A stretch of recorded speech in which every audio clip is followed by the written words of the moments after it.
What's up, good people? It's your girl Tosh coming live to you right here over the airwaves.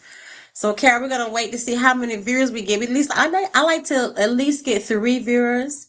Mm-hmm. So while we're waiting for people to tune in, so the notification just went out that we're going live. And what I'm Okay. gonna do right now, I'm gonna ping a few of my folks and see. Oh, look at us! You look so beautiful, Carol. Oh, thank you. So do you. Oh, what's up, Josh? My cousin is in the building. He is in the building. Thank you for supporting your cousin. Please stay with me all night. Grab your wife, come close to your phone or whatever device you have, and let's chit chat about love. I love. Oh, Carol, girl, what's I that know. song I would think? Silly of me to think that just songs like that resonate with me, like hit the Yes. soul. Like I love songs, I'm just a helpless romantic, like, oh, it just makes me feel so good to love, so I'm so excited to talk about this tonight because I expect to learn, Mm-hmm. I expect to share, and I Okay. hope that the co-host, my viewers tune in. Okay. So here at the Tall Tosh situation, we do a little chit chat. We talk about things that's going on in the buzz, celebrity, and I said hood chit chat because we need to know what's going on in our own neighborhoods. And so I call it hood for short. This is my show, and I can say hood if I want to. So it's the celebrity Mm-hmm. and hood chit chat show. Okay, I don't report what the streets are talking about. I only repeat what I read and what you read. We talk about it, give our opinions, and we move on in a nice way. You know what I mean? So Yeah. it should be fun. So let's see who we have in the building. I'm going to go ahead, Karen. I don't know if you want to send some notification out to your people, but I'm going to go online really fast and send notifications out to everybody.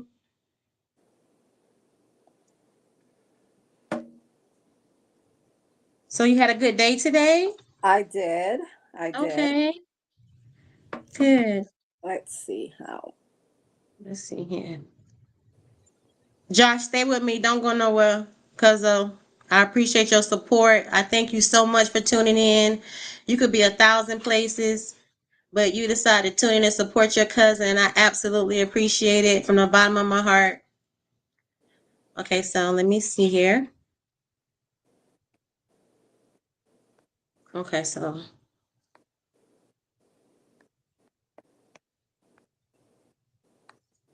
so while we wait for people to tune in, we can kind of just start begin. But I wanted people to kind of chime in, but like they can go back and they can look at it later. So, can you just start off with telling us a little bit about yourself? I would give an introduction, probably be too long. So, Okay. would you like to I, just tell the folks who you are? um, I'm trying to send this to Facebook. I have not done it. I'm trying to do a Facebook Live, girl. Hold on. Okay, hold on, wait a minute. I'll be good. Take your time, friend. Okay, hold on a Okay. second.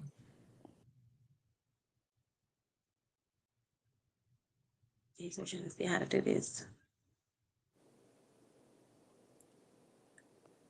Okay. I'm not sure. But why don't you tag my page? Because Okay, let's that do that. will, yeah, because it's not cooperating with me right now. So, Mm-hmm.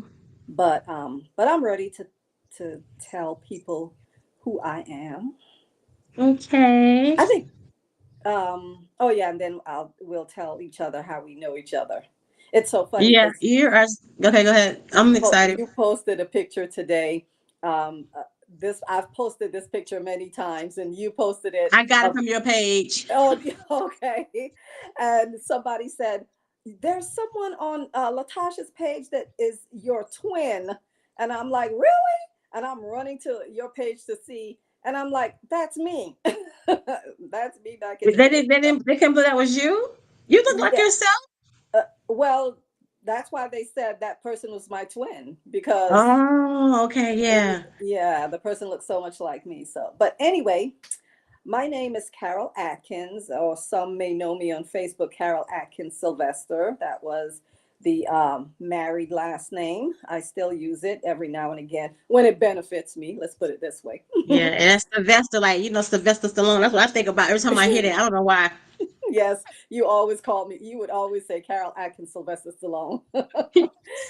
So, but anyway, what I'm here today to talk about is relationships, mature relationships, signs of immature relationships. However, what Mm, I do in my everyday life is I'm a brand stylist, and I own a company for the last 17 years where I help people with getting their creating a brand presence for their company. Most people think when they think branding, they immediately think a logo, but it's so much more than that. Branding mm, is everything that will help a person have a hopefully a favorable impression of your business. And okay. so that goes from the logos to the colors you use to the graphics you use to the imagery you use to the way you talk to people, the way you service people. All of that is your brand. And if you want to have a good brand representation of your brand, then you'll do all those things at the best of your ability. And there's all Mm, levels. Some people think they have to have lots of money to have a good brand. No, you can have very little money and still have an amazing brand. So that's what I do. I've worked with many companies. Tosh has known me since before I had my company. And she always says she thought I was crazy when I went off to start my own company 17 years ago. But I believed in me, and that's the number one thing about my brand. The way I believe in me, that's how I believe in my clients. So that's what I do on an everyday basis. What I do for absolute fun as well is I have another company called Love Design Life. Because while Latasha may be a hopeless romantic, I am a hopeful romantic. And I ooh, I love to think that love is not something you fall into. Love is something you mm, stand up in. And mm. that means there's Say rules. that again. Love is not, you don't fall in love. You shouldn't want to fall in love. You want to stand up in love. You Mm, always want to have your feet underneath you when you are dealing with love, because love don't love nobody. Love don't mm. care, and love loves everybody at the same time. You And going love too cares about fast, friend. No, everybody. wait, friend. You go, listen. You're giving us too much. Listen. Well, hold on. You got to go back. Okay. Okay. Because this is gonna be a series. Okay. Okay. So I just wanna, because Latasha's all about. I love you. You know, you were the only one that could call me Latasha, and it sound pretty. I never really liked my name, and then you always said Latasha, and I'm like, oh, that sound. I like that. You know, I never liked my name. So go back a little bit, friend. You said the things that you just said about love is don't fall in love. I said I'm a helpless romantic, and you say you're a I'm a hopeful or helpful, hopeful romantic. Um, hopeful romantic. you're a hopeless romantic. I'm a helpful romantic or hopeful romantic. So Mm, everything about romance to me is either you're learning a lesson or you're teaching a lesson. But when you are hopeless, it's like there's no help, there's no hope, and that's not any place anybody really wants to be. You want to feel that, when you're dealing with romance, that you have some control as to what happens to you. You want to have control, and you can have control. And that means you have to put certain laws that you yourself follow. It's for yourself, not for other people. It's for yourself, how you're going to guide yourself, how you're going to compose yourself, as the old people say. You're going to okay. compose yourself in Compose love. yourself. Yes. Okay. Yeah. Okay. So So, you talked about falling in love. You said not to fall, but to stand up in love. yeah, don't Can you fall kind of in talk about love. that? Yeah. When you fall, you're temporarily, you know, helpless. You're a bit immobile. You might try to hold on to something and grab something, pull down something while you're falling. All of that is not being very graceful, or being, I mean, you're just hoping you don't get hurt. so why go in, Mm. so why go into love in that manner? Stand up in love. It's like, okay, I plant my 2 feet on the ground, and this is, if I'm in love, this is how I'm going to be in love. And this is what I'm going to do when I'm in love. The rules still have to apply. And that That's we want to be carried away on love. I don't want to be carried away on love. I'm not a control freak. I just have been there and made those mistakes, and it didn't serve me well. So now I've learned, while the feeling Mm-hmm. is all encompassing, it's usually lust, because love is something that really, at the end of the day, you want better for that person that you love, as they should want for you. And so you have to have a straight mind to be able to do that. You have to be able to think, on your feet, or you have to be able to think logically, so you can, give people the love that they deserve, so you can get the love you deserve. So none of Wow. that to me says go in, recklessly, or with unabandoned, or not focused, or any of that. Let the feeling encompass you. Obviously, so enjoy the feeling, and really lean into the feeling, but don't get lost in the feeling so much so that you have no control. That's why you have to put some rules in place. And that's what I'm going to talk about. I'm going to definitely going to talk about the different rules that for me, that I have found. This is not, some of it, maybe somebody did some research on it, or some psychologists did some research on it, because certainly some of what I'm saying, I researched it as well. But basically, it's what I found that works for me. So I can, be able to have, like I said, that control when, I'm in that certain situation. And Uh-huh. so, hopefully to be happy as you want to be, Okay, so. so I have a question for you. So for those of us, and I'll be very transparent because what you just said, it sounds really good. And I think that it is sound advice, and I can't wait till we get down to the bone of it, the kind of like, so we can kind of like really understand. I kind of like to build from the inside out now. You know what I mean? So Mm-hmm. for those of us, like for instance, like I believe in love at first sight. I've experienced love at first sight. Can't nobody tell me that does not exist. I don't care what nobody says. I don't care what, you cannot tell me that doesn't exist, because I experienced seeing someone and having an immediate connection with words, few words being said. I can't, if you've never experienced it, and I'm not the only person. I talk to other people who've experienced it as well. Um, I think it's a beautiful thing because some people never experience that. So when you say like stand up in love and not fall in love, so how would someone manage that type of situation where they meet someone and there's like this instant connection? Oh, I have absolutely experienced that myself. Oh, That's okay. my husband. When I first saw him, well, my Okay. ex-husband now, transparency. When I Yes. first saw him, I felt like a lightning bolt hit me. Wow. And Mm. I was like, oh my gosh, everything that I ever wanted, that I didn't know that I wanted, is here. Because I was quite young at the time. I was Yeah. only 21. And so when I did see him, I was like, oh my gosh, this is it. And sure enough, he felt the same, obviously, about me. Yeah. And we immediately got together, and just the moment we got together, we weren't apart. We were just like Wow. straight together. Um, Together. yeah, just already Can you kind of like give me a talking. time frame, kind of like from like, okay, so was it like 30 days, 60 days, Oh 90 no, days? my ex-husband proposed to me after 2 weeks of us knowing each other. Wow. Exactly, 2 weeks. 2 weeks. And I mean, here's how it happened. I went to he lived in New York, and I went to visit my family who lives in New York. And his brother is married to, or was married to, one of my cousins, and I was staying with her. And that's how I saw him when I went to visit her. Hmm. They lived in, it's not really a duplex, it's a four family home. And Okay. he was out front working under his car, under the hood of his car. That's a And movie I scene, saw right? him, and I was like, I had never seen him. I'd met, like, a lot of the family members hadn't met him yet.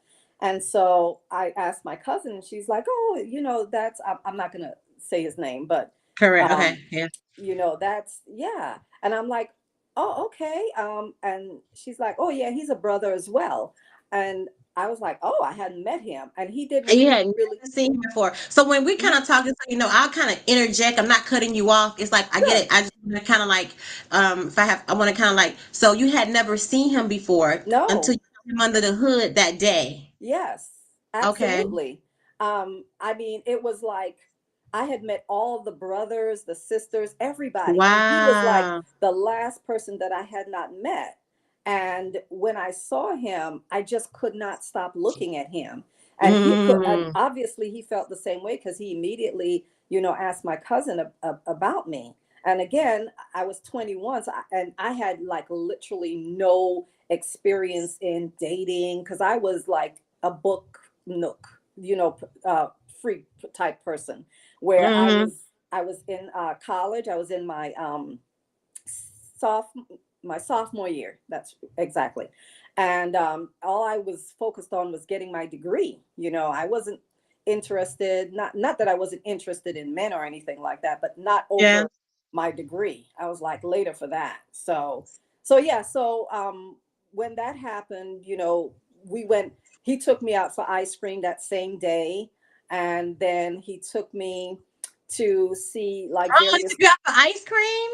Yeah, he took me out for ice cream. Well, That's actually, he nice. was going to get ice cream for all the kids, which I thought Oh, was so okay. sweet. Like all his Yeah. nieces. And I mean, he just was that kind of guy that really, if you asked him to do something, if he could, he'd do it. Yeah. So he went to get, and he took me with him. And Oh. and he bought me some ice cream. But he planned that night to take me into Manhattan because this was Brooklyn, and he planned to take me into Manhattan and show me around. And back then, I lived for that because it was my dream to actually move to New York, because I lived in Wisconsin and Milwaukee, and that's why I was going to college. And so I dreamed about living in New York and working on Fifth Avenue uptown in a big, business, Oh and yeah. wearing a suit and all that, which incidentally, all of that came true for me. Um, Yeah, it did. Yes, long it story, did. long Yeah, story it did. short. And so yeah, so he took me to Manhattan, and I'm mesmerized like most people are when they go Wow. to New York. And I'm Yeah. falling in love because the scenery, the person, and we just were so. Like I said, whenever you saw him, you saw me. When you saw me, you saw him. We were just Mm. so bonded with each other. We just had so much that, like, it was so. Long story short, we thought it was love. What I now know it to be was amazing chemistry. That's what we had. Mm. I believe love is something that you take time to experience.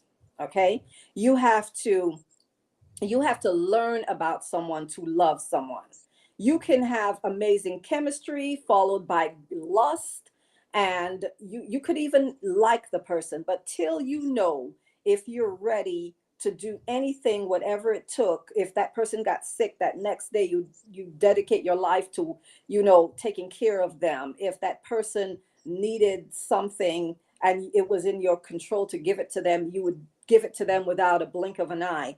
Till you can say all those things and mean it and do it, then you may think you're in love, but what you are is you're having amazing chemistry. And don't get me wrong, that's a building block for love. It's an amazing building block for love. And if you can parlay that chemistry into care, into devotion, into other things that you need for love, then yes, you are on your way to building your most amazing love story. I mean, we tried. What we didn't have was we did not have the communication piece down the way we needed it. We did not Mm. we and you have to. Communication is, yeah. Yeah. Communication is, yeah. I mean, even today, I doubt he would say he doesn't love me, as I would not say I don't love him. But we're not Mm. in love. But we have so Mm. much, we still know how we felt that day we saw each other. That doesn't go away. That's amazing, right? Yeah. Yeah. Yeah, but don't get me wrong, a lot of things have happened since then that has made me, I could easily say, oh, I hate him, and he could say he hates me. But we don't, because we still, that chemistry doesn't really go away. You still have Mm, it. And if yeah. everything else were to be the way we wanted it to be or the way it should be, we could fall right back into, being with each other. But for the other things that is needed in a relationship, you have to have the communication, you have to have the respect, you have to have, goals and values that align. You have Sorry. to have all of those things, in a good relationship, in a mature relationship. What we Yeah. had was an immature relationship. And you'll Mm. see why once I go into all the things that to me constitute immature, behavior, and hence not a mature love. Okay. Well, this is so exciting. I'm so, first of all, I want to say again, thank you for being here today. I feel so special. I feel like Mhm. Christmas a little bit. So thank you for being here. Oh, I can't wait. This is going to be a series. I'm not sure how long it's going to be. I'm willing to stick it with it as long as you are. I know you have some great things to share, some valuable things to share. And I really hope, especially my female audience, takes this opportunity to tune in and learn, males too, but yeah, females, she I has really some want the nuggets. males Yeah, to. the males too. Yeah, okay, the males too. Hmm. Exactly. Yeah, she really wants the males, and then you'll see why. So males, tune in too. We have Josh, my cousin, on. He's in the building. He's a male, and he can give his insight. Right now, I want to read some of the comments, Carol, before we go on. Josh says, sounds like my love story. Love is a beautiful thing, and I agree. Love will and can hit you just like this. Hmm. Yes, it can. And let's see what else. And Josh also says that he agrees that the right communication is key Hmm. to a relationship. And that's hard sometimes, especially when if you're I'm a very emotional person. So sometimes my communication is all over the place. Hmm. So I found that people who are less emotional can communicate a little bit better, I think sometimes. Do you find that to Well, be the case? no, I think some people, they think they're communicating, but they're just expressing. So Mm, when an emotion comes over you and you immediately react to it, whether it's good, bad, or indifferent, it's an expression that you're having. It doesn't mean you're communicating. Communicating, you have to take the time and you have to think, okay, what might that person be trying to say to me? What the different angles what they're saying could represent. They could say a simple phrase to you, like, let's say, for instance, they say, wow, you're going to wear that? And you might, depending on how you're feeling that day, you might think that they're trying to be funny. You might, I mean, it might rub you the absolute wrong way when all they're saying is a simple statement that you don't know, it hasn't been quantified by them as to what exactly is it, coming from a good place, not a good place, a funny place, whatever. So the best way to retort to that is, what you mean? That's not the best way to mm. retort to that. It might mean, oh, um, why do you say that? Do you think it's, ask, be vulnerable, ask them why they're saying it. And they might say, oh, no, nothing. I just saw you were going to wear, I thought you were going to wear this. So, and I'm seeing you in this. And so I was just surprised. It might just be something like that, where it's not a Mm. negative thing. I would But definitely take that. I would definitely take that in a negative way if that was said to me. If someone said, "Wow, are you wearing that?" I would definitely take that in a negative way. I feel like if you don't have anything nice to say, don't say anything at all. That's just how that's one of my beliefs. And if like in any kind of setting, wow, you wearing that? what if, okay, so what if your mate turned around and said, when, okay, so you got upset and you're like, what do you mean, why am I wearing that, or whatever. What if your mate turned around and say, oh no, I just know that you have X dress in whatever, and I know you said it's your go-to dress for whatever, whatever, and so I kind of thought you were going to wear that. I was expecting to see you in that. What if they would have turned around and said that to you, where it's not a negative thing? They just had an expectation that you might do something else because that's probably what you normally do.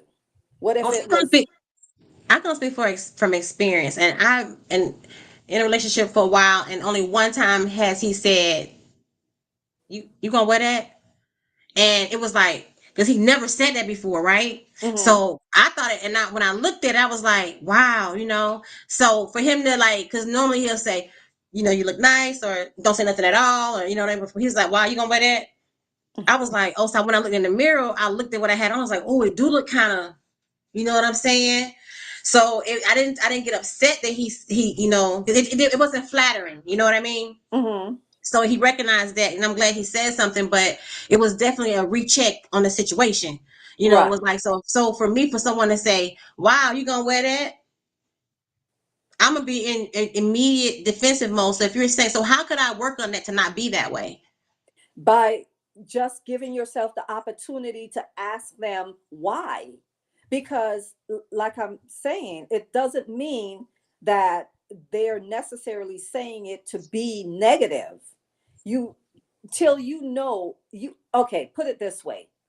In law, it's innocent till proven guilty.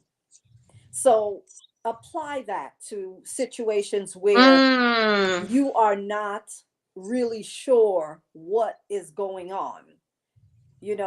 Just give yourself the opportunity, because here's what you don't want, you shouldn't want communication with your partner to be one where it's either defensive or in, interrogating. You should want mm, it to be where, okay, I'm always giving my partner the benefit of the doubt, because why would you be with them if they're prone to be saying things to you that's upsetting? Like, exactly. Yeah. why are you there? you Yeah. know so just assume that, if anything else, it's a neutral thing that happened, and go for Oh, clarification, so you know what okay. exactly is, Amen. What's going on? they meant. Ask. Yeah. And that's Yeah. communication. That's Like, it's communication. yeah, it Yeah. sounded like Like, hey, what babe, you what did you mean by? What do you mean by that? Like, why? What? And then let them explain. And then it's like, exactly. do you have to? Do I accept what he's saying? He just trying to backpedal now. You know what I mean? So I don't. I'm So always in a so what kind do of. you want to do? Do you want to love, or do you want to fight? I want to Because, love. okay, well, if you want to I love, want to then you love. accept what he says, until That's he true. does it so many times that now you have to say to yourself, okay, you know what, uh this is Yeah. this is a regular thing that he does. I'm Um. not feeling the love. Feeling it. Yeah. Gotcha. I want to love. That was good. Right quick, I want to break in and give a shout out to my girl Chaz, the amazing body doctor. I'm telling you, if you look into reshape your body by using sophisticated techniques, I mean, the things she have shown me, I mean, just doing with her hands, she's amazing. I want to have her on the show soon to explain it. I can't really explain what she does, but she can. Shout out, I call her the doctor. She's Dr. Chassie. I call her Chaz, Dr. Chaz. She's amazing. She's in the building. She says patience, compassion, compromising, communication, and love for each other are key in her marriage. And she has, I don't, from the outside looking in, I just know she has a beautiful marriage. I see the pictures she posts with her husband and the children, and being around her, she's a beautiful person. I was so blessed to meet her on my journey. She's an amazing person.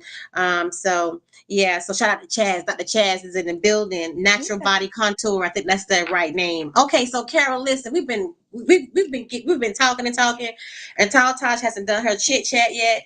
I'm gonna spend a little time on it. I know we kind of, so I'm gonna. This is what I do. So I'm gonna bring up a couple of topics that's on this trending topics right now. Okay, and Okay. then we'll spend maybe like 2-3 minutes. So we're gonna move on because I want to get to you and I want to get to this situation about love. Somebody told me like Tasha, you try to live like love and hip hop. I'm like, really? I don't think so. Maybe I do because I love hip hop and I love love. I don't know. But anyways, just a thought, a random thought I had. But we're gonna get into some celebrity chit chat. You ready, Carol? You gonna help me out? Yes, ma'am. Because I'm gonna change my glasses. You know how Superman changed like Clark Kent. These glasses, like I bought these glasses, right? So these my my tall glasses. Okay, ready? What's Okay. up, good people? It's your girl Tall Tosh coming live to you over the airways with that double T. You know how your girl Tall Tosh do it. So let's just jump right on into it. Okay, it's been a minute since I've talked to y'all. It's been a minute since we chit chatted. So tonight, let's just talk about some of the trending topics. First, I want to give a shout out to my sponsors. I have some beautiful sponsors. I have God is taking over the hair salon. My girl Golden Safoni, shout out to her. She's one of my sponsors. Thank you for believing in my dream and sewing into this beautiful thing. As they take coins to make the boing, okay?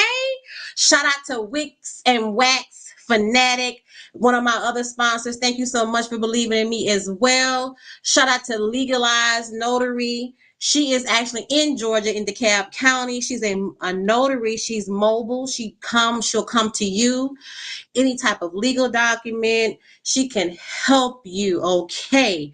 And last but not least, the genius Terry Gordy. You can find him on Instagram. I admonish you to go follow him. He is a genius in the music industry when it comes to artist branding, video shooting, artist development, anything you want in the music industry. He is the go-to man. You can find him on Instagram under Terry Gordy. Okay. Thank you so much to all of my sponsors. I really appreciate you. And oh, last but not least, meditate and moisturize. Serenity 717, straight out of Baltimore, Maryland. One of my biggest supporters. How could I even think to forget about you? Thank you so much for believing in me. Lisa and her mother has some dynamic products. I'm going to be giving out samples really soon. Okay. So let's talk about Wendy Williams. Okay, I'm gonna talk about Wendy Williams first. Please join in the chat, please. Oh, natural touch contour. Oh, I'm so sorry, Dr. Chaz. Okay, charges to my head and not my heart. The name of her business is Natural Touch Contour. Natural Touch Contour. Go follow her on Instagram and Facebook, I believe. She is the bomb.com. I absolutely adore her. Okay. Love you, Chaz. So back to Wendy Williams. Wendy Williams is a trending topic. Chaz, what did I say your business was? I'm sorry, Kara. I said natural. What did I say? I don't know. You know what I meant, friend. I love you, Mhm. super friend. So Wendy Williams, she is a trending topic. Okay, Wendy Williams is one of my mentors. I've been watching her for a long time. I really admire her for so many different reasons, and it breaks my heart to see what she's going through. Everybody has their opinion about her, but it's just amazing. Kara, as we're talking about love, I personally believe that that her demise kind of stemmed from love. Maybe we could chat about that a little bit. I just feel like once I just okay, if you know Wendy, if you follow her show for a little bit, she loved her show. She talked about it. She was very humble when she talked about it. And to see her where she is right now, there is something going on. I even read just the other day, Wells Fargo has frozen her accounts because they believe that someone is manipulating her because they noticed that more money is being, and that's amazing that the Wow. bank recognized that. And so they frozen her assets. That's what word on the street is. I don't report what I read and what I hear. So they're saying she has dementia, and we really haven't heard much from Wendy. And if you know Wendy, Wendy is a talker. Nobody can stop Wendy from talking. So we haven't heard from Wendy. So I'm starting to believe that some of these rumors are true, friend. What do you think about her situation? I feel like if her divorce and Kevin was going to make her get like this, she should have just stayed with him, friend. What you think? Well, I think it's very easy, my personal opinion, it's very easy to blame the man and say, okay, he's causing her to, spiral the way she is. But again, what I've learned in life is you have to take responsibility for yourself and you have to own your own actions, whether it be that you made them because you believed you were going to get something, Mm, i.e., Wendy wanted love and family and, security. She always said how she loves the comfort of being in the arms of a man. And she had a specific type man that she wanted to be in the arms of, a big, tall mm, guy. So, yeah. she's that's what she's went out and she seeked out that type of individual. Now, maybe she not maybe, according to her, she turned a blind eye on a lot of things that she ought not have done. You can't think that if I turn my eye to this, that means it's only going to stay in that situation and it's not going to manifest in other areas. So Mm, turning her eyes, a blind eye to Kevin, whatever his name is, and Kevin. his Kevin, and his cheating and that type of thing. Um, when cheating can produce a baby, which is your deal breaker, was not very smart of her. You know, Yeah. she, again, it was like we were talking earlier, there's no honor among thieves. You can't tell your Yeah. husband, I will allow you to cheat, or I'll Yeah. turn a blind eye if you cheat, as long as you don't bring home a baby. Yeah. Come on now, let's be for real. Let's live in the real world. Hmm. All The right. real world. Yeah. And so So that's what, that happened, that sent her on a downward decline, because she felt like she was betrayed. a broken heart. uh I believe that a broken heart, if you allow it to, everybody's not as strong as some. A broken heart, I believe, can really set you back if you let it. And I believe Wendy is yeah, suffering from a broken heart. However we yeah. see her, how we view her, like she suffered from a broken heart. And I just hope she comes out. Like I don't. It's like it's a lot. I'm gonna keep watching this, and we'll keep talking. Because I think what I'll do is I'll spill this back in when we talk again. Because I think this is something we need to really kind of like keep watching and talking about. I think it's a great example, at least for me. For so many different reasons, you know what I mean? So I mean, as far as like just trying to understand how someone could be so successful and seem to have it all, but Hmm. allows a situation to just wipe them out. You know what I mean? Like it's like it's sad, it's really sad because I really like Wendy. So Yeah, because but we'll if see. you We'll see. you cannot control love. You cannot Oh, and control that's love. the thing, friends, say that again. You cannot control love. You cannot do it. You can't tell yourself when to fall in love. You can't tell yourself when to fall out of love. Love will do what love does, and all you can do is hang on by your toenails. Okay? Y'all need to tune in. Carol dropping some.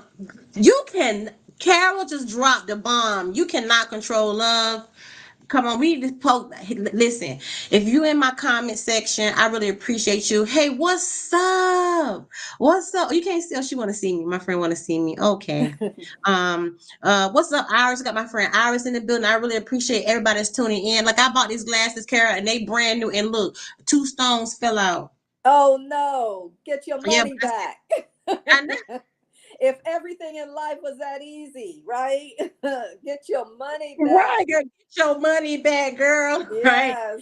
So okay, so Well, listen. Okay, shout out to I do Chaz want to say again. this. I want to say Okay, hello to all your viewers. I have not said that. You've called out Iris. I don't know Iris, but I can say Iris is very supportive of you anyway, anyhow, because I've always seen her name on your posts. So and hello, she is. Iris. Yeah, Iris is my army buddy. I met her through the military training. Actually, we hadn't even made it to our duty stations, and we became friends. And it's the story. I want to have her on the show. We tell it's another story, but she's my really good friend from veteran as well. Thank you for your service, Iris. We appreciate you. What's up, Sonora? My cousin Sonora's in the building. I'm not gonna get too excited. I sent her a message. I said, "Come on, cousin, join and help me." And she came right on in. What's up, Sonora? We doing this chit chat. Okay, so Karen, let's move right along to get Oh the wait, get. let me Okay. say hi to Joshua. Okay. Is it Yeah. Joshua? Joshua, yeah. Yeah, he was first one up, and family, and Family. that's always a good thing, because what do we always hear? Oh, family don't support. Yours was up front, right, ready to go. So hey, Joshua, how are you? That means so much to me too. And he very busy. So shout out to Iris, Chaz, Dr. Chaz is in the building. I love Chaz today. That's my friend. And Chastity gave me hips. Y'all playing. Keep playing. Keep playing. Okay. So shout out to my cousin Sonora, my cousin sister friend Sonora who just joined in. And so okay, so we talked about Whitney Williams. Let's keep moving. What about Nick Cannon and this condom machine that he received? What do you think about that? Now Nick Cannon What has 8 kids now with 5 baby mamas. I think that what I'm not quite sure what Nick's I think Nick might think that just because he has money to support these babies, Mm. And also I also think that he thinks that just because the mothers are on board with what he's doing, because obviously they're on board, they have babies with him, he thinks that's all that's needed for him to continue doing that. I think there's underlying mental issues with Nick Cannon Mm. that needs to be looked into. Did you say underlying mental issues? Yeah, because you cannot possibly think that to have 8 children, children need your time. They don't just need your money, they don't just need you to acknowledge them that yes, that's my child. They need your time. These children, he's essentially made 8, how was it, 4 baby mamas or something, something. Oops, you got Amber. Something Mhm. in that nature. There's 5. these 5, okay, five baby mamas out there, you Because know. maybe he just love. Maybe he just love. Maybe he's loving. Maybe he's just loving. Maybe he's just a loving guy. I mean, Wendy, she said Nick Cannon was the guest that she just could not stop. It was a something about him that drew her in. And I remember he came on the show, and the whole time it's like this thing between those two of them or whatever. And I always saw Nick as a nerd, but after seeing him on the Wendy show, I saw him differently. I saw what she was saying. I didn't see it before. So like maybe he's just a guy. Maybe he's just a help. Maybe he's just a helpless romantic as well. Um, okay, but what's romantic about you not being able to spend time with your children in their home and get up on Christmas morning, or do the things that you do with your children as a family unit? What's romantic about that? What's loving about that? When some child will get it and another won't. Are you going to have all these mothers come together and every Christmas morning everybody gather around the Christmas tree, or whatever it is that they celebrate? How are you going to manage that? That's what I want to know. And that's the sad part, because Yeah. why would you purposely do this? Men have a hard enough time when they make a mistake doing that, and they're trying to divide their time Mm. and spend time with it. A child will go without at some point, while another child is getting, at the best of scenarios. And that's not a good thing, in my opinion. That's not a You good thing. talking real good, friend. You talking real good. It's like wow. You think about it that way. It's kind of like yeah. What kids want to wake up on Christmas and not have their dad there? You know. I mean, And I he just can't feel. be at my house. He can I mean he can't go he can visit. So Mhm. Chad said I agree with Miss Carol. They call you I agree with Miss Carol on the Nick situation. She was like you was like a boss. You a miss. I agree with Miss Carol, okay? On the Nick situation. Yes, I agree too. I agree too. I agree when you look at it that way. But people have nowadays it's not, we know about polyamorous relationships, families are coming together and being together and blending together. So maybe that's his mindset that all his kids could just because like I heard Gary with the T said, which I love Gary with the T. He said, but you never hear the mothers complain about Nick. You never hear Nick name in the media about anything negative. Yeah, because Nick's a nice guy. He's not Yeah, maliciously doing it. They're yeah, aware of each other. yeah. He That's the one thing you can be sure that he's doing, is he's getting buy-in from these mothers. They have bought into the situation. They might harbor in the back of their mind that maybe, just maybe, he'll stop with them, whoever is the last one, and he'll say, Mm. okay, I'll make Oh, her, the the one. wife, because he did do that with Mariah Carey. So there's Mm. some kind of hope these women have that they might be the one. That he will say, okay, you know what? I threw that game away for this one. They know he's a marrying kind because he did it, and he did it. So I remember when he was married, he was very fervently married. So, Mm. but at the end of the day, I'm sorry, but what if I have to look at things not with my rose colored glasses? What I see is Nick Cannon is doing a modern day slavery, buck on the plantation, going around fathering children to put on this earth for whatever reason. That's what that looks She like to said what me. she said. So She said what she said. She said a modern day plantation. yeah, I mean, because he's going around just having baby. He's choosing. He's making that choice. What is the end game? Yeah, he's definitely doing it on purpose. I think. I mean, but back in the day, people had a lot of kids. I mean, I just think it's you can look at it from two ways. I mean, I don't know. Well, I don't know. I'm having a hard time trying to find the positivity in it. But again, I don't know what Nick's. I'm not aware that Nick has come out and said why he's choosing to do this.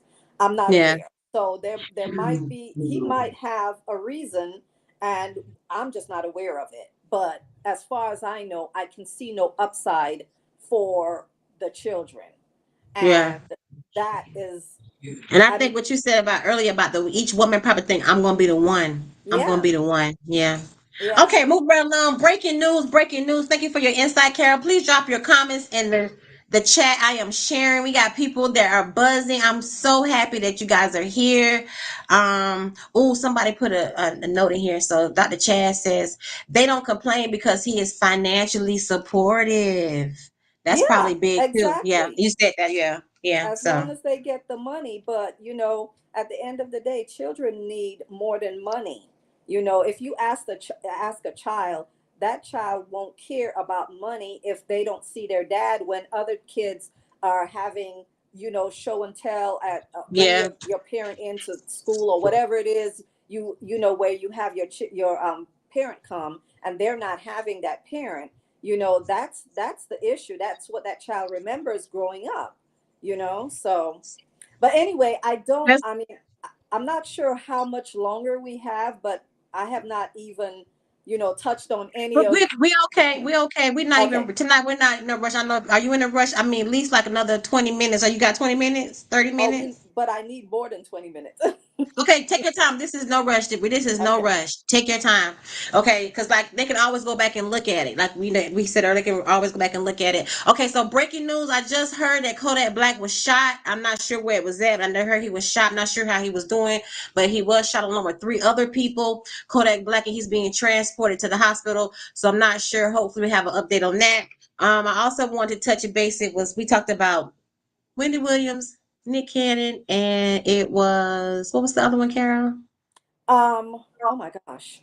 I forgot which one. Oh, we don't You we don't forget. Don't worry. Let's keep going. We won't worry about it. I can't remember. So I can't remember. It was Nick Cannon, Wendy Williams. I I want to say, I don't know that we settled on a third one. We bounded Mm, around a couple of okay. ideas. Okay. Um, Well, that's it for the chit chat. What's up, good people? It's your girl Tosh. Thank you for being in the building with me. Thank you for taking your valuable time to sit with us as we chit chat. I got my very special guest, the incomparable. Is that right? How you say it? I saw it on TV. Carol Atkins, CEO of Love Design Life. She's a branding boss. Um, this is the month my mother transitioned 1 year ago this month. So this month is very special to me. And I love the fact that I have so many, but my mom, we called her boss lady affectionately. And I have so many boss ladies in my life. It's like, it's such a prophetic situation.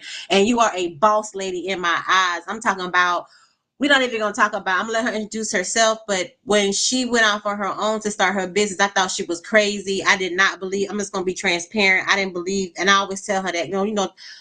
One thing about Tasha and Kara, we're always 100 with each other. So I said, girl, when you first, girl, I was nervous for you, girl. I was nervous, but you transcended. You bust through the glass ceiling. I seen you and you are absolutely amazing. You have a lot to offer, and I hope people take advantage and tune in and glean at your feet as you drop these nuggets about love, design, and life. Okay, so without further ado, we have Carol. Carol's gonna give an introduction of herself, and she's gonna take the floor.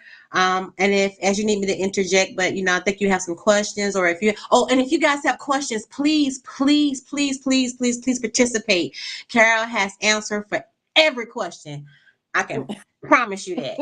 Okay. I'll So try please my see best. your questions. Okay. So Kara, I'm going to give you the floor, my beautiful friend. Thank you for being here.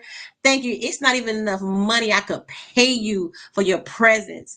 Thank you for being here. So I'm going to give you the floor and I'm going to let you take it away, baby. Okay, well, the good thing is I require no payment. Your all these years, all your love and um your generosity of your friendship has been, more than enough. So, what I want to say is again, my name is Carol Atkins, and I have two companies, mainly the one that I work tirelessly at every day, which is Carol Atkins Creatives. It's a branding company. And I work with clients to brand their business, to create a brand for their business, and all what that entails. But tonight I'm here to speak on behalf of my other company, Love Design Life. And that company is a straight no chaser company that gives, it's actually started as a blog. And I just write about what I have learned, what I know to be true for me, and other people agree, some don't, about how to comport yourself in love when you are ready for a mature love, a love that you can know that, like I said to Latasha earlier, that you can stand up in love and not fall in love. Then this should be your go-to points that you are looking for. And so again, I, like everybody else, have learned lots of lessons. I don't want to say made mistakes, but I have learned lots of lessons and gained valuable experience on, and knowledge on how to find for myself a love relationship that I can be happy in, because it's nobody's job to make me happy except myself. So if I put these rules or these things into play for myself, it gives me a better chance to be happy and the person that I'm with to be happy as well. So I have, and I don't know if we'll get to all of them, at least 7 examples of how things that's done or not done, as the case may be, that would lead you to have immature love, because mature love is what we all want. That puppy love, that, high school love, that bubblegum love, that's all cute when you're young. But when you get to a certain age, you want to leave childish things behind and get down to the fact that you want to be serious about your love life and lead that into, if you so desire, a marriage or at least a long term partnership. So, one of the things that we have to be aware of is our behaviors in the behaviors, the behaviors that we have in immature love. And I hope you won't mind that I'm going to be reading from some of my notes, because I want to be very specific as to what I'm talking about. But Tosh, Absolutely not. if there's any questions, please, let me know. So, Okay, okay. you and your partner, if you have a struggle with talking about your emotions to each other, that's a sign that your love, may not be as mature as you want it to be. Emotions are critical information, that helps you, or that helps us to make decisions and set boundaries. So our emotions are valuable for that. It helps us to make decisions and set boundaries. This is referred to as emotional fluency. So to have emotional fluency in your relationship is a desired thing. It helps, again, like I said, you to be able to make decisions and set boundaries. Boundaries are necessary in relationships. You know, some people have no boundaries in their relationship because they think, okay, I'm just going to go with the flow. I'm going to be agreeable. They say all these things, but at the end of the day, I guarantee you, who gets hurt? They do, because Mm. it may sound nice. It's fairy tale-ish to me, to go into a relationship and not have any Ugh. boundaries. And plus So, that. Miss Carol, I Mhm, don't want. I'm not cutting you off, and I told you like so. When someone has a question, I want to kind of like I'm gonna try to figure out a good place to kind of chime in because I don't want the question to go too high up. mhm. So Josh would like to ask you, how does he continue to have a successful marriage? We're I talking would. about boundaries and stuff right now, and Chaz chimed in. She's like, boundaries, boundaries, boundaries. Wow. Wow, Yes. absolutely.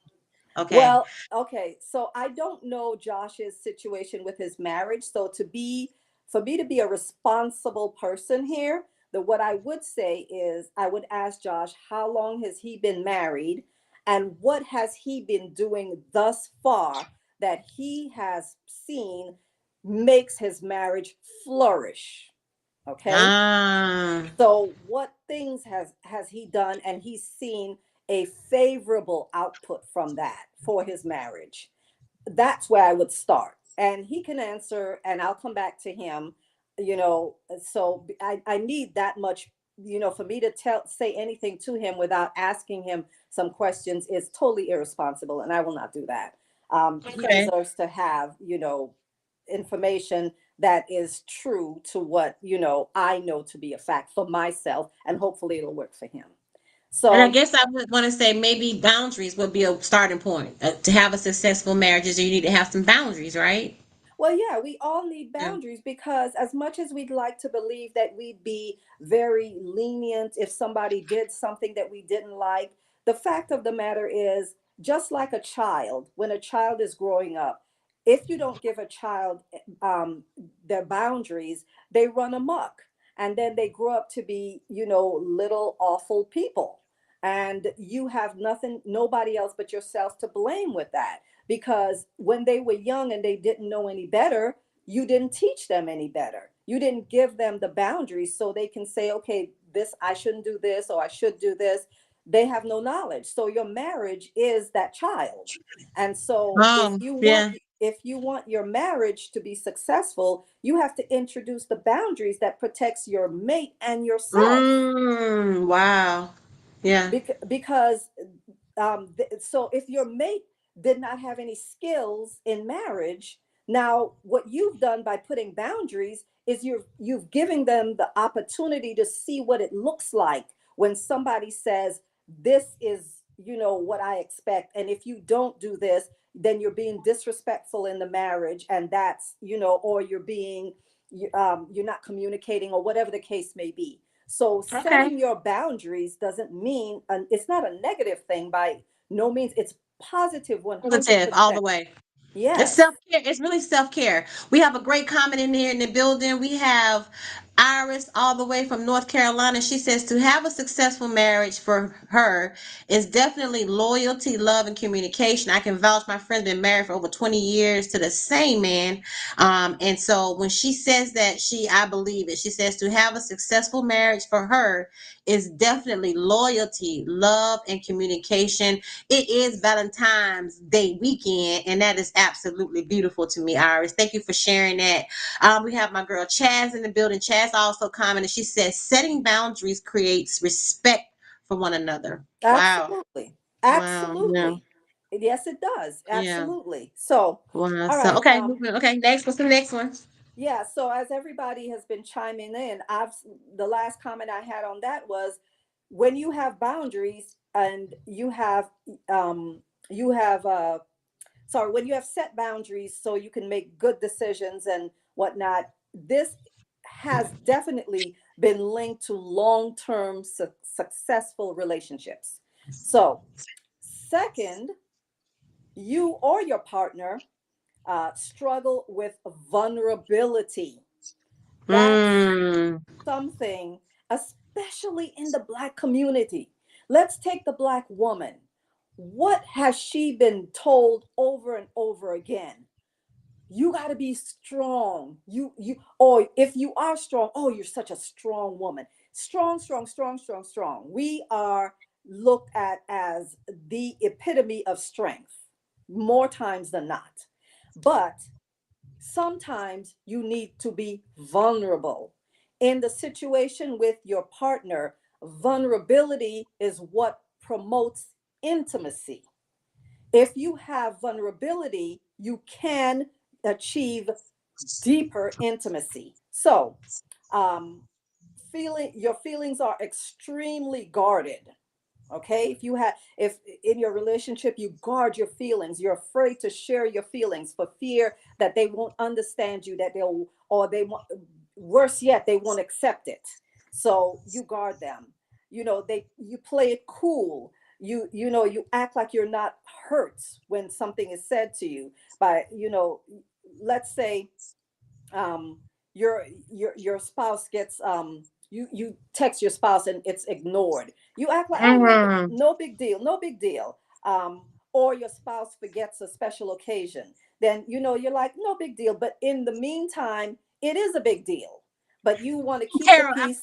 Hmm. I'm jumping in. So for you got to work with me because I don't want to sound like I'm cutting you off because that is not what No, I'm trying to do. no, not at I want all. to get these comments before people, listen. Somebody said amen to what you're saying. I want to go back to my girl Iris. She said, I said 21 years. They would be married 25 years, April the 25th of this year. That is a Congratulations. long time, Iris. I'm talking about love on a two-way street. Come on, somebody.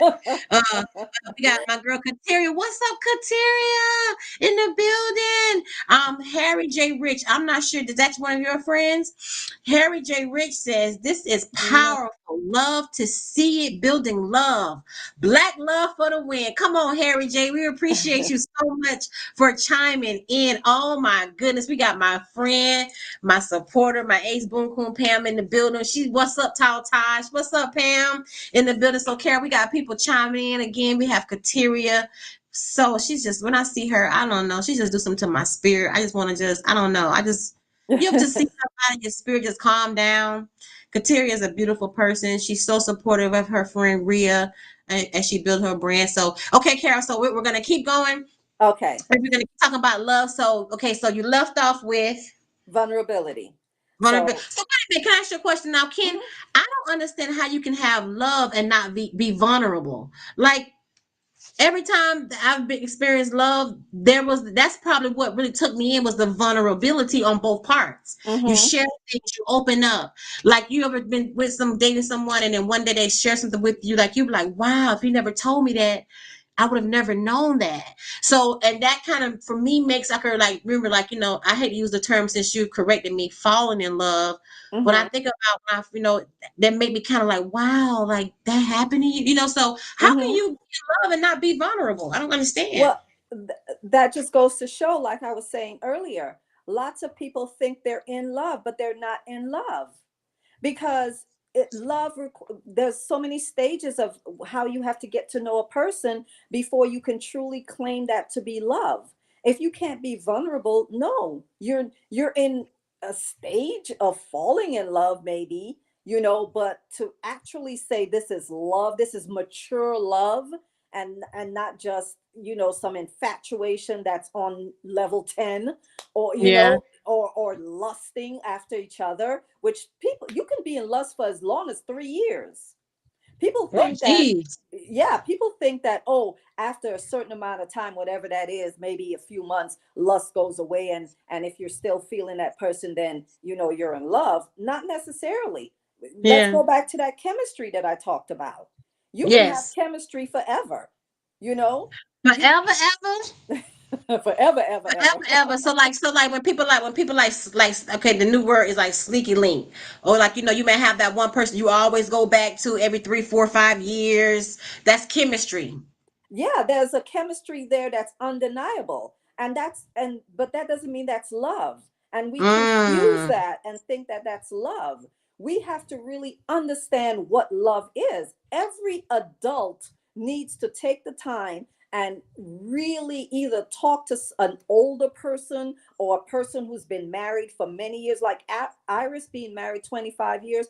I can Wow. guarantee you she has had levels in her marriage that people only dream about, because after 25 years, you're not in That's there. a long That time. is a long time.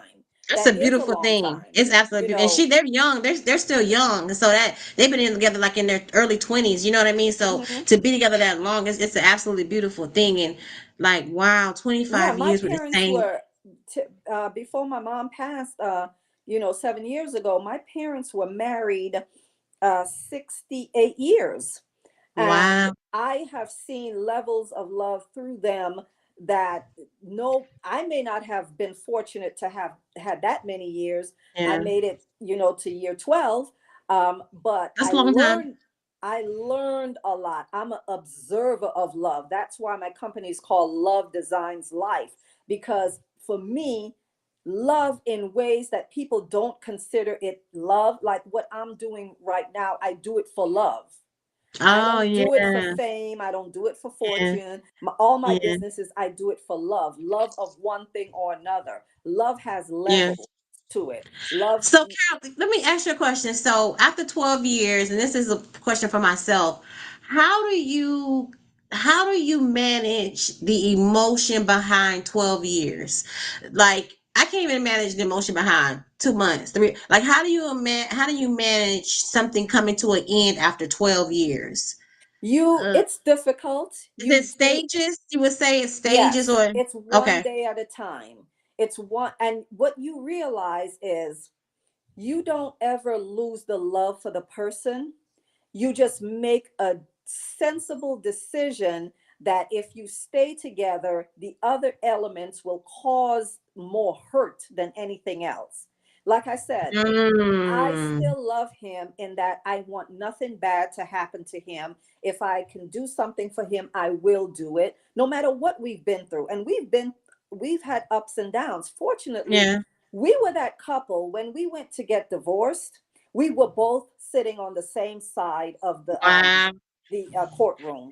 And when the judge said approach, just like we always have done, I got up, he got up, he picked up my pocketbook while I fixed my dress, and we walked up there together. And the judge said, you sure you still want to get divorced? You sure you guys want to get divorced? But we said to each, we knew we couldn't live together because there was things he wasn't willing to change. And back then, there was things I did not know how to change, Yeah, for us to to have a make it, better, yeah. I did not To know, be in go get alignment with each other. therapy, you Yeah, know, yeah, do this, that, and the and then after a while, I realized, if he won't do it for himself, we one hand doesn't clap, like my mother said. Two yeah. hands clap, not Wow, one. two hams clap. That hey, Kara, I cannot deny it. Two hands, one ham does not clap. You Exactly. cannot, So, ain't no clapping going on. You cannot clap with one hand. no, you Okay, can't. so wow. So Iris says they are in lust, I guess. When we were talking earlier about, just kind of relationships wise and stuff like that. Hmm. Pam wanted to give a shout out to Iris. Pam says to Iris, wow, Iris, 25 years, that's what's up, bird. Okay, Carol. So we talk about this, and so let's keep going. I'm learning so much so far. I need to be taking some notes, but I'm gonna go back and look at this. Okay, so Okay. again with vulnerability. So people who suffer with not being able to be vulnerable, they would rather communicate through tantrums, and yelling, Mm. because at the end of the day, they want immediate, response to how their emotions are making them feel, and they don't want to actually say what is, bothering them. So it's like they'll say things like, you should have known, how'd you not know, or who does that to somebody, they'll make all these types of comments instead of, really saying, okay, what you did made me feel this way. Ah. So that's There's communication and yeah, vulnerability. there we go. There we go. Okay. They expect their partners to get it, and they use sarcasm, and all of that. Oh, This is yeah. all immature I'm behavior, guilty of but that. Yeah, that's it. and they talk down to their partner, and they point Mm. their finger at their partner, or here's the big one, they immediately become extremely defensive, you know so all of Mm. these things to avoid being vulnerable, instead of just Avoid. saying, Yeah. you Hey, know hey, I you know feel this what, way. Yeah. yeah, what you did, this is how it made me feel. Not tell them you did this to me. No, what they did, this is how it made me feel. I don't Yeah. know if this was your intention, but you should know it hurt me, or I feel Yeah. sad. That's, again, that's the communication. That's mature. That's being Mm. mature in your situation. That's taking a minute, Wow. taking a deep breath, owning Mm. your emotions, finding the words to put to it. This is Mm. all important. If you're in a we're so immediate with how we feel. We feel like so many times we feel like we're guaranteed a certain outcome or we're guaranteed a certain response. We don't realize that the best things are cultivated. The best things are watered and nurtured. The things that last along, that gives you the biggest fruit, the biggest yield, time and energy is put into it. We Mm. when it comes to our relationships, we don't seem to want to do that. We'll do it for other things, but not that. We just Yeah. think that we're out here reading each other's mind.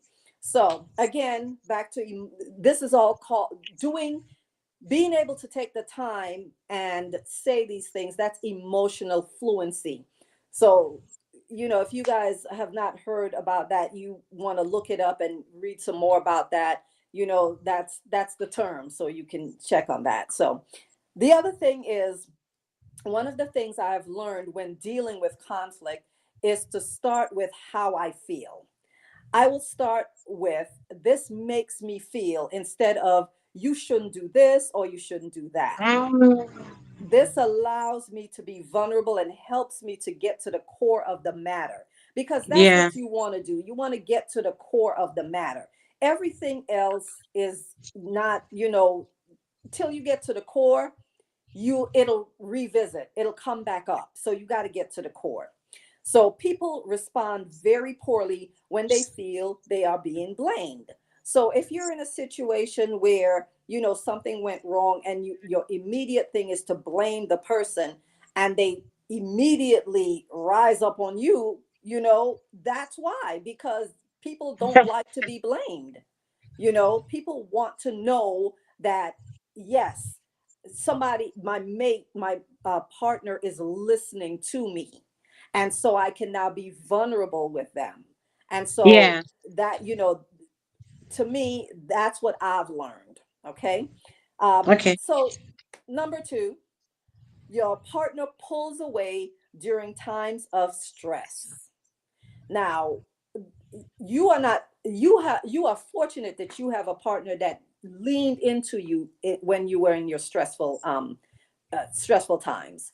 But there's Thank a you, lot Lord. of, I'm sorry. I said thank you. Yeah, you're right. Yeah, there's a lot of people who are in a relationship, and as long as it's good, they're in it.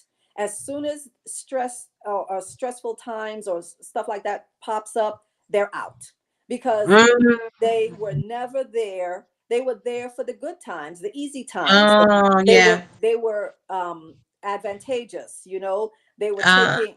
That's what they were there for, and it might have seemed, sorry to say, they might have done everything that made it look like they were here for you, and it was a solid relationship. But if they dip out on you when mm, it's a stressful time, that's not mm, mature loving. That's not mature mm. loving. Sorry. No, Oh, I'm just thinking. I just said, I said, yeah, I mean, that resonates, in so many ways. So you're saying, like, like you're saying, okay, we're working, we're making good money, we driving good, we eating good, but then I lose my job, you lose your job, and you want to just leave. yes. Okay. Here's even more so. Immature partners see stress as a threat to their resources or their energy. Mm. So if Immature. Say that again. Immature.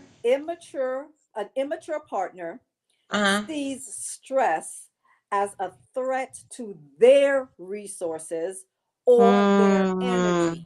So, i.e., if in the relationship, if you lose your job? What if your Okay. job was the one that was really The enabling you all to breadwinner. live a Yeah. certain Nice lifestyle? way. Okay. And now you're having a hard time coping, you didn't bounce back with another job, and so now you're expecting your partner to now step up and help, with the situation. And they're like, wait a minute, that's not what I bargained for. Yeah. That's not what I'm Yeah. here for. you Straight know up. Yeah. For real. exactly. And that happens all the time. So the Okay, in the Kara, really quick. I hate because it's like I'm cutting you off, and I feel so. I don't want to cut. I'm not cutting you off. I want you to just train your thought. Could you just put your finger where you at, right there? yeah. We're talking about. You remember? So Josh has something that he wants to say, and I think it's very profound. It's kind of long. But we're going to read it, and I'm going to read it. He says, 5 years, close to 6 year mark. Really love my wife wholeheartedly. Great line of communication. Never go to bed angry. I always handle every situation with love, even if I'm upset. I handle it with love. The outcome has been very effective in a positive way. I always look for new ways to love my wife. It's like falling in love all over again. Now, I'm going to tell y'all something. It is Valentine's Day weekend. And that was absolutely beautiful, Josh. Mhm. Shout out to Jen and Josh, the JJs. Shout out to the JJs. That's absolutely beautiful. That's Yeah, beautiful, Josh. Yeah. absolutely. So, I mean, that gives me some more context when it comes to his question earlier. What can he do? I think it was To to to make his marriage more successful. Yeah. what? I think So he got it. he keep doing what you're doing. What you're doing Absolutely. is the fact that you find more ways to fall in love with your wife. The fact that you take the time to apply love to all situations, good or bad, these are the tools that make you that means that you're going to be successful because it's being selfless. That's what you're doing right now. Mm. Yeah. It's not, you're not absorbed in you. You are committed to the relationship. You see the relationship as something that needs to be nurtured. You don't see Yeah. yourself in the relationship as someone who needs to get, take, get, be given to. Yes. So Reciprocity is important. Yeah, yeah. absolutely. So Yeah, you and also like I like when I've been in relationships where I didn't have this, when you kind of co-create. mhm, You get together and like you're co-creating and you're both making something happen at the same time, which is an yeah, absolutely beautiful thing. Like that's so beautiful. Like yeah, it yeah. doesn't last So a lot of times. So I want to ask you this because I have a tendency to say, and then my friends and I feel people say, relationships to me are hard work. Relationships to me are hard work. And people say, oh, they're not supposed to be hard. But okay, well, tell me why how they're not supposed to be relationships, because I feel like, and this is something I heard somebody say, the person that you marry that day at the altar is not the person you're going to end up with. Like we're constantly evolving and changing, and that's we can't. It's something what I've learned that neither party can control. It's just the way it is. And some people mhm, stay together, some people. So that when I really hear people say we grew apart, like I never really understood what that meant when I was younger. But mhm, now that I'm more mature, I can really understand. People say we just grew apart. You know what I mean? mhm. So I want to Well, I want to piggyback off of that. I know I'm gonna let you chime in on that. So what do you think mhm. about relationships being hard work? First of all, I don't, it can be hard work, but is it good hard work? That's the question. Oh, There can be hard work and you don't enjoy it, but there can mm. be hard work, but because it is work. I don't know that it should be hard or easy work. Work is work. So I would Yeah, say work is work, right? Yeah. relationship is work. That would be my statement. And absolutely, you want to put some work into your relationship because work is energy. And energy, if there's no energy in something, it's on its way to dying. And Wow, that's so good, Carol. Carol, that is absolutely good. yeah, so I definitely think that, you said something else about people, I can't remember what you said about what people say with there was a Like point, relationships but I didn't shouldn't want be to hard work. interrupt you. But yeah, so basically relationship is work. Hard work is it just depends. Like, okay, Josh said something at towards the end and he gets it. Oh yeah, here it is. The person that you married is Mm. going to not be the same person, You end up whatever. with. Yeah. Right. And neither should they be, but their values should be the same. But they're going to Wow. change, they're going to grow. For instance, a woman every 10 years, a woman will change every 10 years. So the woman that was in her 20s Mm. will not be the same woman in her 30s, and will not be the same woman in Mhm. her 40s, and so on Wow. and so forth. Hopefully it will be a progressively positive change, more, understanding of themselves. But Yes. what you should never lose is your values. You should not Mm. marry somebody unless you are aware of what their values are.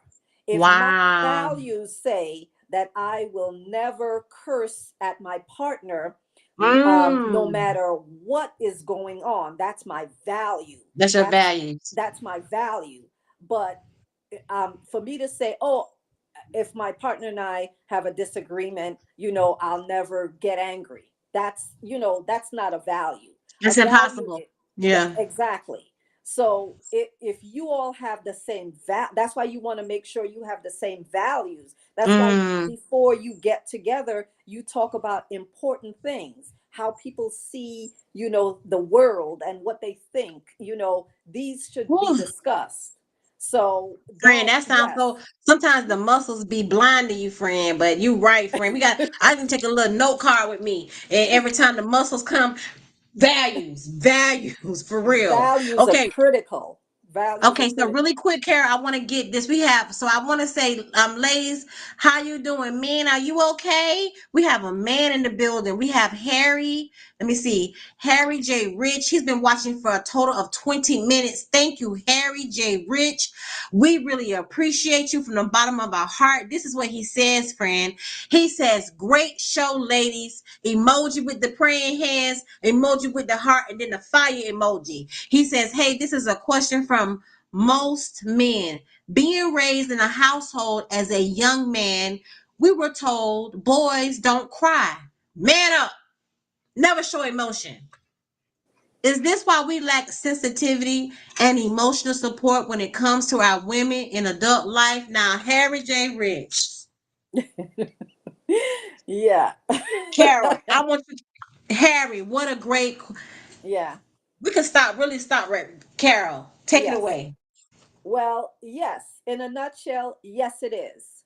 Yes, it is. Because, and crying, when your children are young, when little boys, little girls are young, we should not assign sexuality to them in that manner, to where when you have an older man, you're looking for a certain, strength from him and all of that.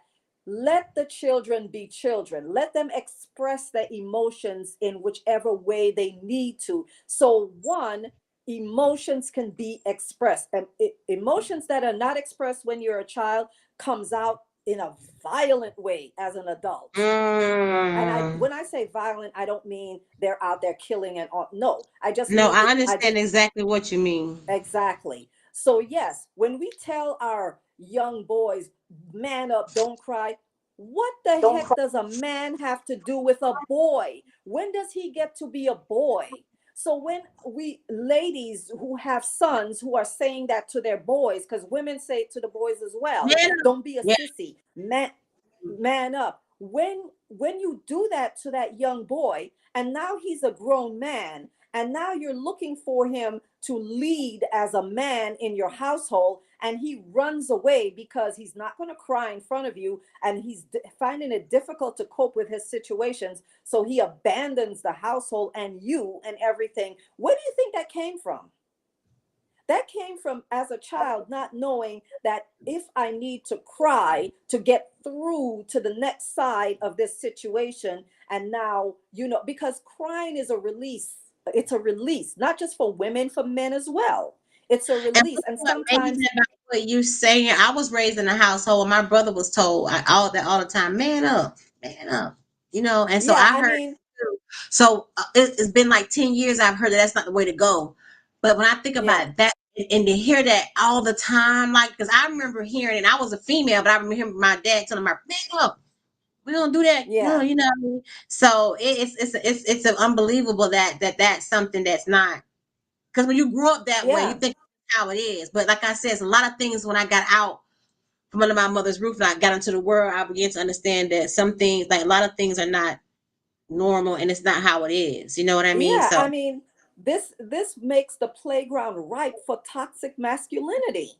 You know, Mm. when males grow up and they don't know how to, positively express their, emotions, because Yeah. not, I mean, as a child you cry because that's the only emotion that you're really familiar with. It's a natural emotion that comes to you. You don't have to be taught. But when you're an adult male, sometimes you have other ways that you've learned and how to mitigate your, feeling of dread or whatever brings you to the point that you feel like sometimes you need to cry. But most Yeah. men, they, if they, to have, if okay, so if you have a man who he drop at the drop of a hat, he's crying all the time, then that might be a different story. Because as a woman, you want to It know goes- that I your man is strong enough to handle, situations, because we look for men to protect Yeah. us. So if he's crying all the time, we might fear he won't protect That us. is hilarious. I'm sorry. I couldn't even imagine. I'd be so mad. Like, what are you crying? Shut up. Yeah.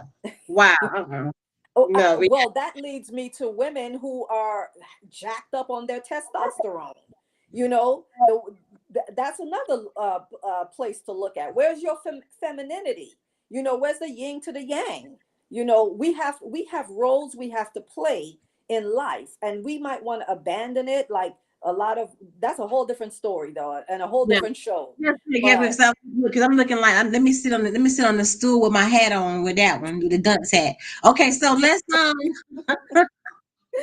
okay, you guys for tuning in. We absolutely love you. Can I read some of these comments? So we have people commenting and just bragging about Iris's 25th anniversary coming up. Friend, I didn't know it was 25 years. And when I tell you, my friend got a nice looking husband. He's a pastor. She's a first lady of a church. They have a beautiful family, two boys. My friend wasn't playing. So we was playing. Iris was for real. We kept playing around. Iris went ahead and got her husband. Okay, mm, so I love Chad's comment about your comment. You said that one hand doesn't clap. That I love that. So let's see here. Harry J. Rich, we absolutely thank you for tuning in and putting your input in. That was a great question. I think yeah, you really got a lot of the co-host out tonight, especially as a female. That was a great question. So Iris says it's work, it shouldn't be hard. She's been married for 25 years, so she should absolutely, know. Okay. absolutely, Okay. We got absolutely. people replying to Harry J. Rich. We got people replying and saying mostly, Iris says to him, mostly from single mothers, it's okay for men to cry, but not want an over sensitive man, but okay to be emotional, get emotional. I would agree. Like you just said. You said that Yeah, too. Yeah, so yeah, that's right on point. So we're all on the same page. Our energy is connecting. This is awesome. I'm so excited, Carol. Thank you for being here. Chad says, I think it only becomes hard work when there is a lack of compromising from one or both. Wow. exactly, exactly. Because Wow. no, um, work is honest, but it pays the bills. Remember that? Girl,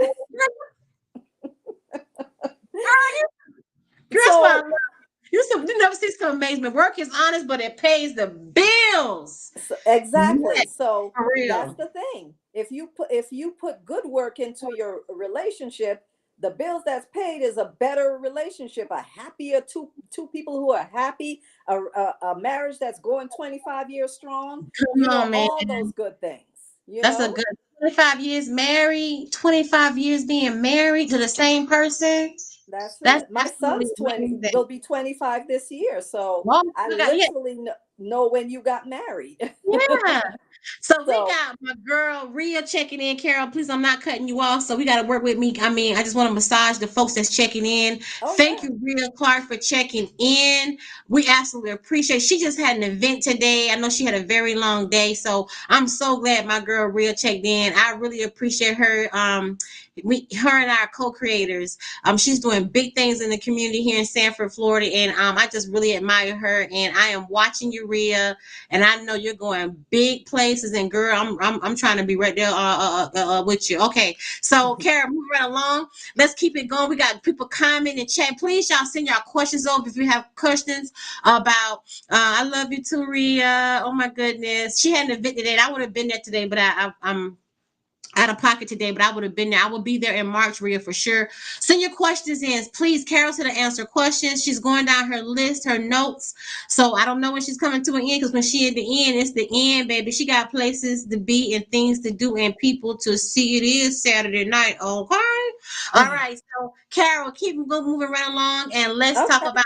So let me mention Rhea's brand. She is the CEO of Wine and Conversations. You can go to Facebook. You can find her.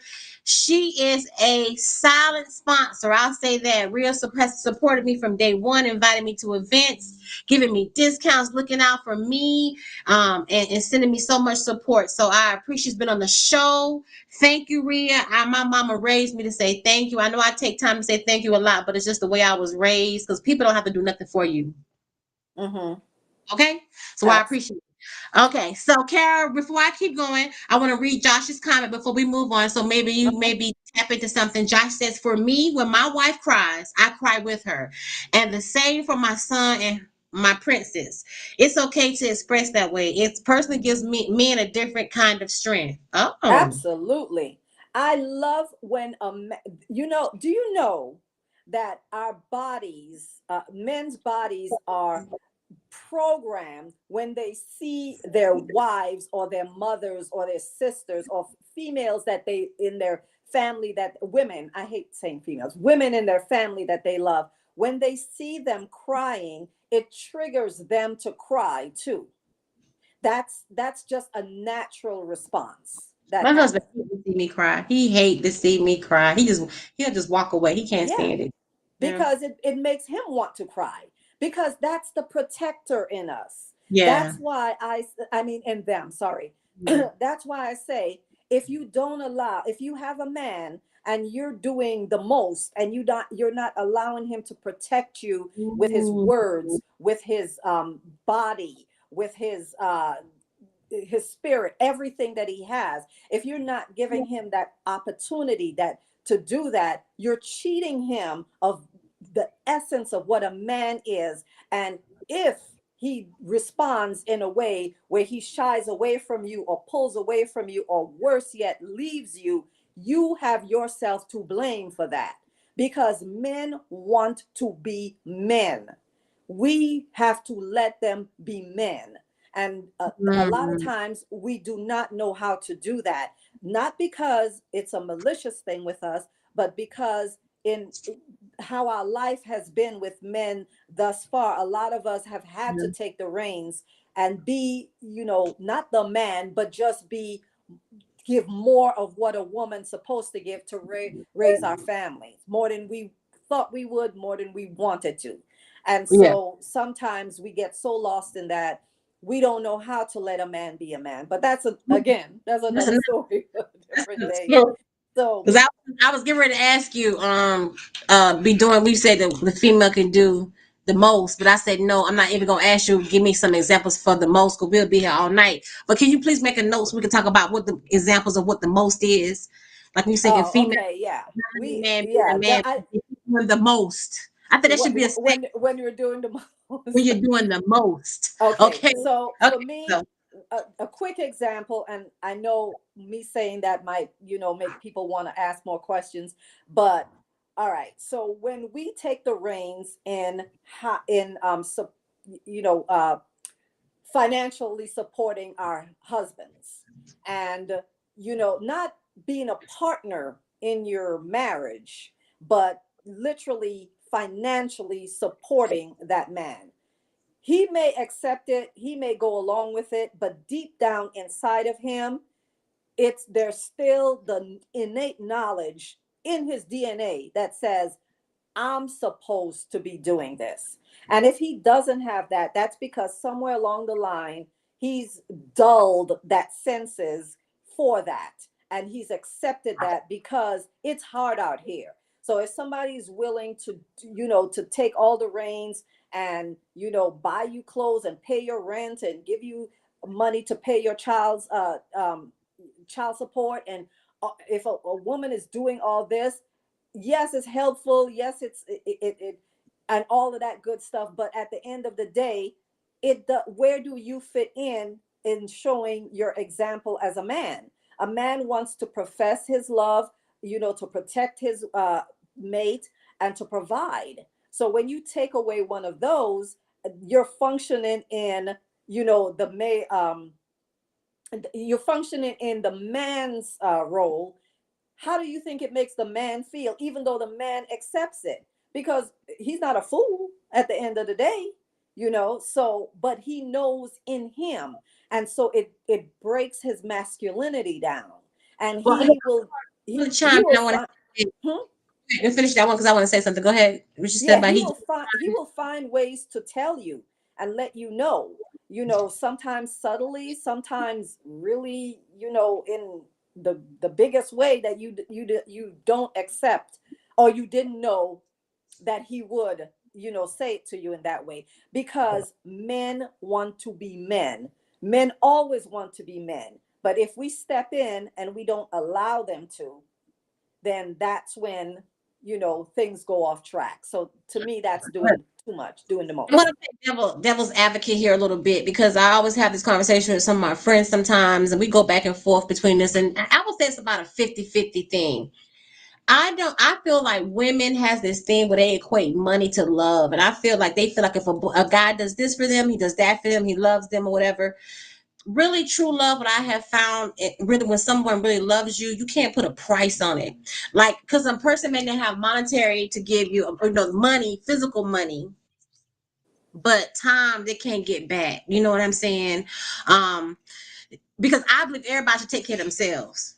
Everybody should take care of themselves, and when you come together, it's just a smorgasbord. You know what I'm saying? Nobody's responsible for taking care of anybody. You understand what I'm saying? So I just feel like because I feel like women a lot of times feel like a man is supposed to take care of them. Well, where he at, boo? It don't work like that. Real relationships, most are, and people say a relationship can never be 50-50 because nobody's really 100% every day, all day. You know what I'm saying? So what I'm trying to say is that it's a give and take, and sometimes it's not always about the money. Like, you got to look at the relationship as a totality. You can't just say, oh, because my man make $10 an hour and I make $50 an hour, he feels less than a man. No, it's how you treat your man under your roof, how you prepare his food. You got to wash his clothes and you fold and you make him feel like a king. It's not always about what he does for you financially. And that's what I kind of hear a lot. They equate love to what a man does for them financially, and I just disagree with that. Well, I don't equate love to finances. I never Okay. have, and I never will, But what because you said was that a man feels, if a man accepts financial gifts from a woman, even though he accepts it, he deep down inside he feel less than a man. And I can't understand that. If you're a team, it's kind of like, okay, I may have it this week, you may have it that week. You understand what I'm saying? And I understand you're talking about the extreme when a person's just not giving any reciprocity. But I feel like sometimes, a lot of times, you have to understand reciprocity may not come and find physical money, may come in another way. You don't agree? I mean, what I'm saying is, you have to look at, okay, you said the extreme. Let's go to the extreme, because that's where I'm at.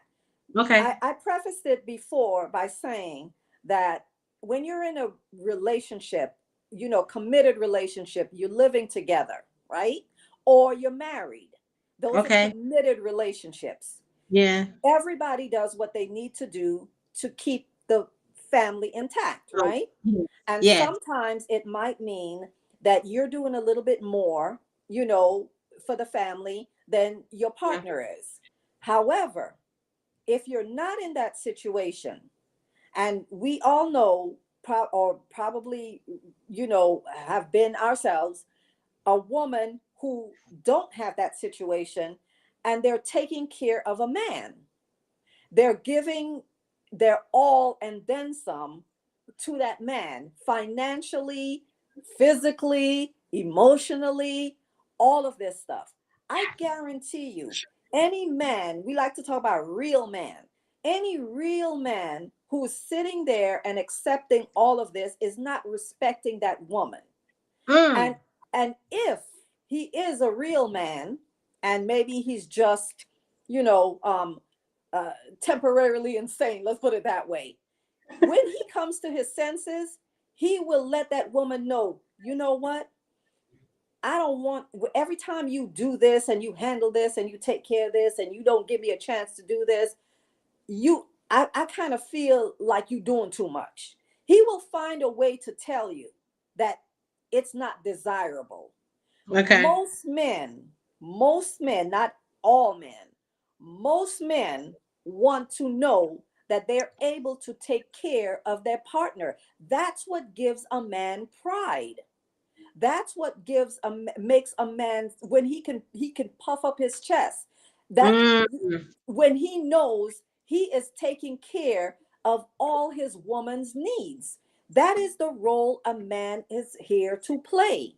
Now, I'm not saying that a man, if a woman is with a man and he's doing the best he can, and he comes up short with whatever she You doesn't. love him like I do. I just had a flashback. You said do the best you can. That better right sign. Mr. Charlie No. is the man, and he's doing the best he can. You never heard Yeah, that song? so Yeah. yeah, but that's not the same situation, because that man is on his grind, he's working, he's doing what Yeah. it takes. All I can do is I can go back to my parents.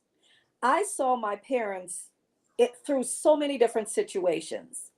And like I said, my mom, she stopped working when I was born because she became very ill with arthritis, pretty much almost near cripple. And my dad was taking care of everything from that point on till the day my mom passed, which was 7 years ago. And what my father did was, whatever his level of income was, that is how we had to live. So my mother was on board with that. He set the tone in the household. His rules were, first thing to be paid is the place you live, whether that be a mortgage or rent. And then Yeah. second thing it to be paid is the main utilities, not frivolous utilities, but the main utilities, Yeah. gas, Like, yeah. electric, whatever. Yeah. Then the Yeah. third thing is food. He had a way to comport his household. My mother was on board with that. Prior to my mom becoming sick, my mom worked super hard with my dad in London, because that's where I'm from. And it was Yes. You not have it was first background. it was not an easy time in London. And We just so, first met you. You told me you was from London. I was like, nah, she is. Let me. She is making this up. It wasn't until you had friends flying in from London. You were flying over to London. I was like, oh, y- she really is from London. I was like, yes.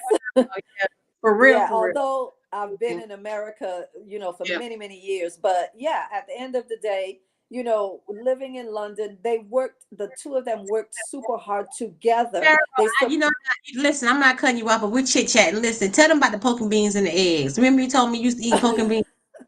Yeah, I was like, you need what? okay. Yeah. So if anybody who knows anything about, the British and the British cuisine, I would equate, we eat eggs with baked beans, not pork and beans, but Yeah, baked I beans. thought with baked beans. Yeah, yeah, yeah, baked Right. beans. Mhm. So for us, baked beans is equatable to you all, and I would say probably grits, where Mm, I've seen people eat grits with all kinds of different foods. that's So true. Yeah. yeah, so it's kind of like that, where it takes Okay. on, it's a supplemental food for us. We put it with pretty I much think did I see everything. you eating that? Or did you tell me? I think I saw. Did I see you eating that? Or what? Yeah, I How did? think you came over to the Yeah. house, and we were eating that, and you saw that, and What? I think you questioned it. I think that's how it happened. I'm not Yeah. sure. Okay, so listen, Yeah. we have a couple moments. I want to. It's almost time, so we have about 15 minutes left, Carol. So I want you to take the floor, and I want you to go into your notes and where you want to end it at, because it's going to be a part two, Okay. three. All I right. want to do. So let me finish up with number two. I actually had seven, so we definitely won't get through it. It doesn't Okay. seem this time. We'll Okay. have to come back again. But so to finish off with number two, when I was talking about, when a partner pulls away, when it's a stressful situation, what we have to know is, when we go through stressful situations with each other, this helps to build trust, and it Mm, bonds you together. It brings you closer together. There's a song, "Me and My Woman, We Cried Together." That's an old song. I want to say it's Lenny. I forget his last name, but maybe some Yeah. of you know what I'm talking about. Yeah, Together. yeah, exactly. That's it. Mhm. That's it. So it bonds you. So another thing to be aware of is whenever you and your partner get stressed, you know, does the other person become the enemy now for you? Be aware of that, because that's immature. That means you have to work on yourself. If in the stressful time, now all of a sudden you're my enemy, we're not on the same page with each other. So the third Yeah. one I want to talk about, excuse me, is jealousy. So Ooh. jealousy that is out of control. A little bit of jealousy, that's good to keep some Yeah. spice. Yeah. Yeah. But out of control jealousy, which a lot happens a lot in relationships, that's a very immature way to, comport your relationship. Jealousy can be a sign of distrust. So that's the first thing. If you if you're jealous to the point where you're angry, there's a distrust that's happening with you, and that may not have originated with your partner. You might have brought that into your relationship. Okay, your partner may have done nothing to warrant this jealousy, but your previous partner may have done everything to instill that jealousy in you. Codependence. Mm. Codependence brings out huge jealousy issues. Okay. Mm. Yes, The because think about being, it. Think being the person being codependent, making issues for the other person, correct? for themselves and the other person. Okay. Because codependence, first, it's a big issue for you because you cannot, you're miserable. You're literally miserable because you are afraid you're going to lose what you feel you need to be happy, to be stable, to be all of these things. You've pinned it onto that person. That person now is responsible for your happiness in a sense. And nobody's responsible for your happiness but you. So that for right there, that's a problem. So codependence does bring out jealousy. If a partner has an excessive emotional, or psychological reliance on another partner, in this situation, the codependent partner grows extremely jealous when they see their primary source of support giving attention to somebody else. Hmm. How many people who are codependent and they see their mate, maybe laughing with somebody else, and they immediately spin all these thoughts in their head about what that person is trying to take their man or their woman or whatever. They spiral right just from that. So they Listen, become I get. I don't. I'm a Leo. I'm very territorial. I don't play. My friends know I don't play. I don't play by. Yeah, I don't play by my man. Yeah, so that make me codependent. I don't play by my man. Like you're not gonna be walking up to my man. Hey, I like it'd be so fun because my friends. This is really fun. They be like they'll see. They're like, oh, is it okay if I say hey? Yeah, it's fine today. Just make sure you Mhm. ask. Depends. I don't think that makes me codependent, does it? Like I just know how females can be. Well, the thing about it is you have to learn to trust your mate, not females. You have to trust your mate. And if your mate has not given you any reason, Push back on me. I swear to goodness. No, but it's good though. You always make me accountable for myself because I can't control others, and I love that about you. exactly. Yeah. And So to true. not do that is to invite, stress in your life. And why would you want to Right. do that? It's a You're right. it's reality. Okay. So je- I'll say this. So good, We friend. Because we only have like 10 minutes left, let Okay. me just I'll end with number 4, and then we'll do Okay. the rest at another time. Okay. Absolutely. All right. So uh, back to jealousy. So But, like I but said, wait a minute. Stop there 1 second. Wait. The jealousy thing. My friend, I see me and Iris was trained together. See, this, I think it's a military thing. Iris said snap and kill everybody. Like by my man, for real. Pow, you know what I mean? But I don't know. Like I don't know. Like I just and I really feel. But maybe I do need some therapy in that area, maybe because I really feel I'm very territorial when it comes to my mate. Well, I mean, I can understand that you feel like, you don't want to lose your mate, so you don't want to let any opportunities come about where you're not, vigilant about, you know, being aware. But at the end of the day, there's nothing you can do if your mate chooses to stray outside of his, relationship. You it he If he's like most men I know, he is not going to do it in front of you. He's going to Well, do it behind your back. it's not even that I think he's gonna do something. I don't think he's gonna do nothing. I just know how females can be and how they can move. Like I know Well, how. But I'm just saying, like I feel like you shouldn't make. Girl, I've seen too much stuff. So I guess that's what I guess it's from experience. I have seen too much friends. So it's like I have seen people literally have affairs under their best friends' noses. So it's just like that's the kind of thing I've seen. I don't play that homie don't. You remember that homie don't play that? Homie don't play yeah, that. Like but any is it kind I can but sense when sexual tension. I'm in the room. I can sense sexual tension within 5 minutes. Put me in the room. Okay, but guess what? Can that woman, that female, she can be the baddest bee out there. Can she get to your husband or your partner if he doesn't allow it? No, I'm gonna put my. I mean, no, and I understand what you're saying, but it's not for me. It's not even about that. It's just me being territorial. I'm not even gonna let you get. I'm not even gonna let you get to that point. You feel me? Yeah. Okay, well, we're But I not here to, at the end of the day, I'm basically trying to, give some pointers, and we can discuss that further, at some other point. But okay. I definitely don't want to miss out on giving at least the number four. Okay. But yeah, I mean, I understand what you're saying, but again, like I've said, it really is up to you and how much control you think you have, I agree. because we control nobody but ourselves. I So, agree. I totally all agree. right. So, as I was saying, jealousy is um, normal, but it should be led, to health, It should lead to healthy discussions and, problem solving. If you or your partner cannot do this, then this is a sign of immature love and Mhm. an immature relationship. All right. So number four, behaving spitefully. Mm, Behaving spitefully. Excuse me. If you feel you were hurt, then you want to exact revenge. All right.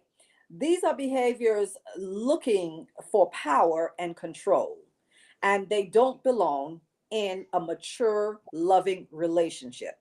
If any time in your relationship you feel like you need to get some power, get some control over the other person, or let that person know, that you're in control, whatever, then that's an issue.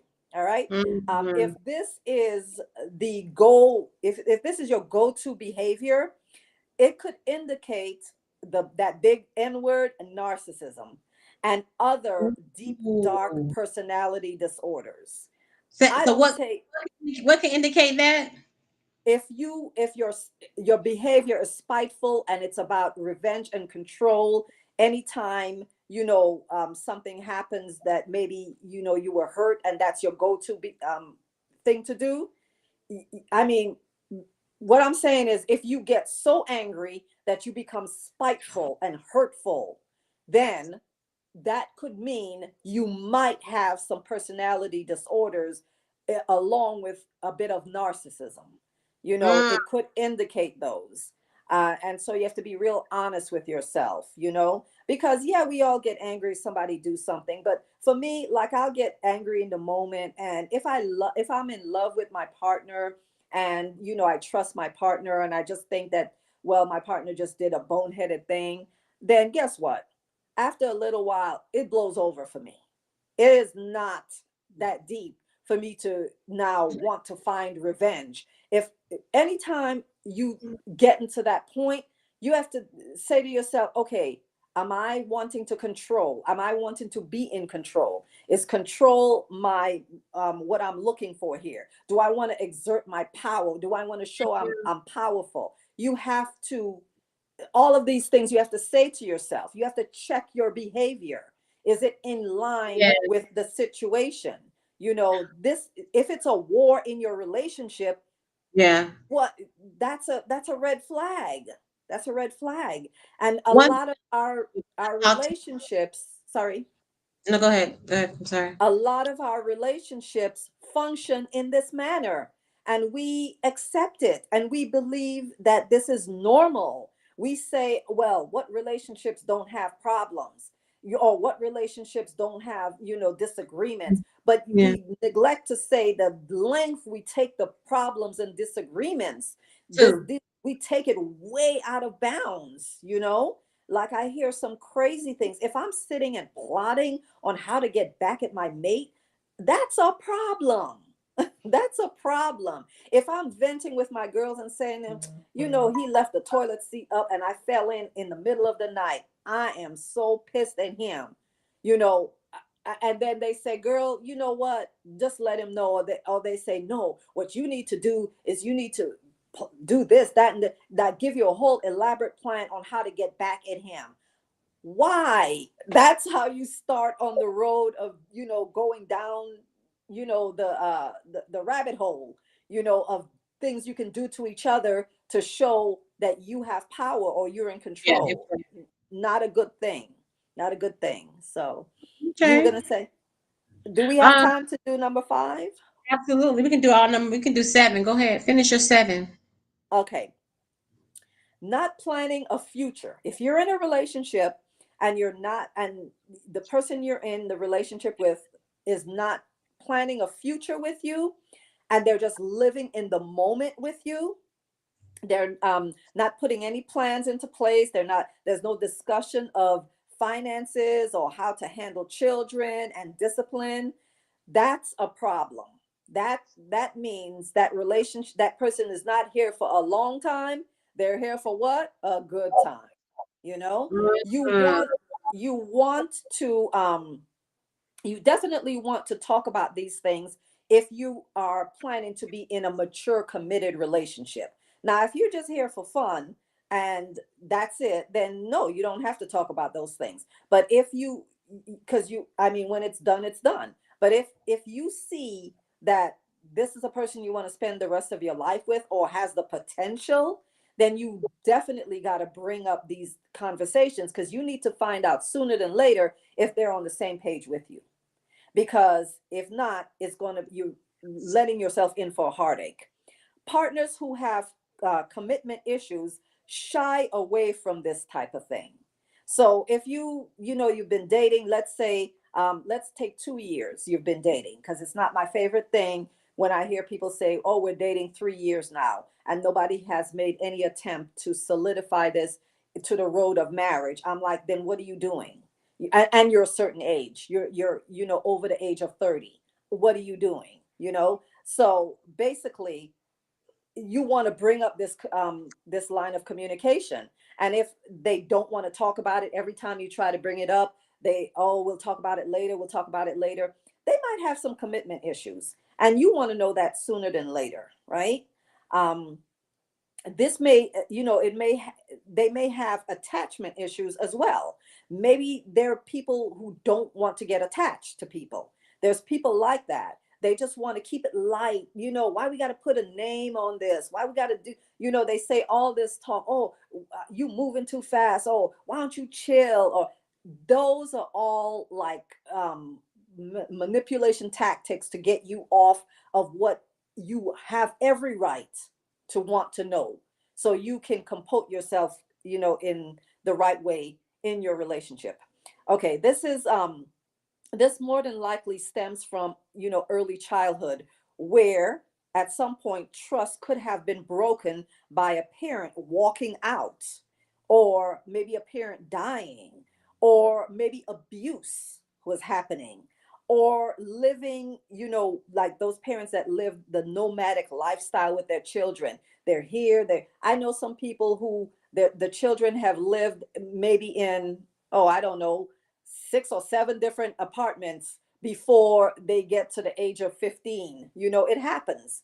So, you know, uh, this it's difficult to establish a long-term bonds when you have grown up in that type of situation, because there's nothing to trigger you into what a good, you know, relationship with trust, that that person is going to be there, that that situation is going to be, a long-term situation for you. Everything in your childhood says no, things could change at any minute now, so you learn how not to get attached to things, and you carry that into your adult lifestyle.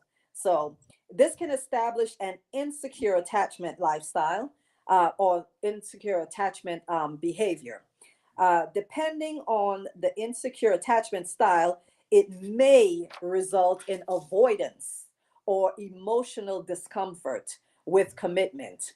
If this is you, if this is your issue or your partner's issue, this could explain why no communication, I'm sorry, no conversation more than planning a weekend is discussed. So, um, I don't, do you still want to keep going? Because I'm not sure if your audience is still around for it. We might have gone over. Hello. Can you see me, Carol? Yeah, I see you now. Okay, great. So yeah, no, we're good. So people are still tuning in. Harry said this is great. This is good. He said yes. Bring on number 5. So let's keep going. What number you on now? I'm on number 6. Let's go. Keep it going. Okay. So a partner who doesn't like to be held accountable. They don't want to be held accountable. They don't feel they need to be held accountable. So we all mess up. And we will all have inadvertently hurt a partner. That happens. It doesn't mean we meant to do it. It's we just mess up, right? So we Mhm. should be able to, adjust, to admit. Sorry, we should be able to admit when we make mistakes and apologize. So that's my big uh, note for number 6, is to learn how to apologize and to know that we have a responsibility to apologize in our relationships. A mature apology sounds like, I apologize. What can I do to make it better? Not the one I hear a lot of people saying, well, if I hurt your feelings or if I said something you don't like, that's not an apology. Okay? That's not an apology. Apology is you have to say, I apologize. And what can I do to make it better? That's a full throated, full, accountability to that person, that when you give that to your partner. Okay. Oh wow. Chad says it's easy to forgive when you have accountability, when accountability is present. Chad has been hanging with us the whole time. She says a genuine apology. Wow, that's so Yeah. good. Yes, Thank thank you. That absolutely, absolutely. So um, you want to follow, and once you've done that, you want to follow that up with a change in behavior. I know we've heard that before.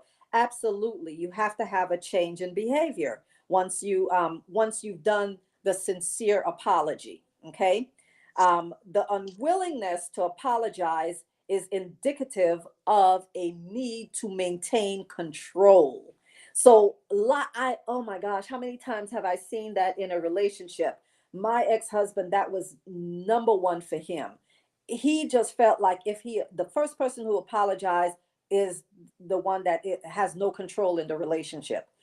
Why did he feel like there was supposed to be control in the relationship? I don't know. That stems from his upbringing.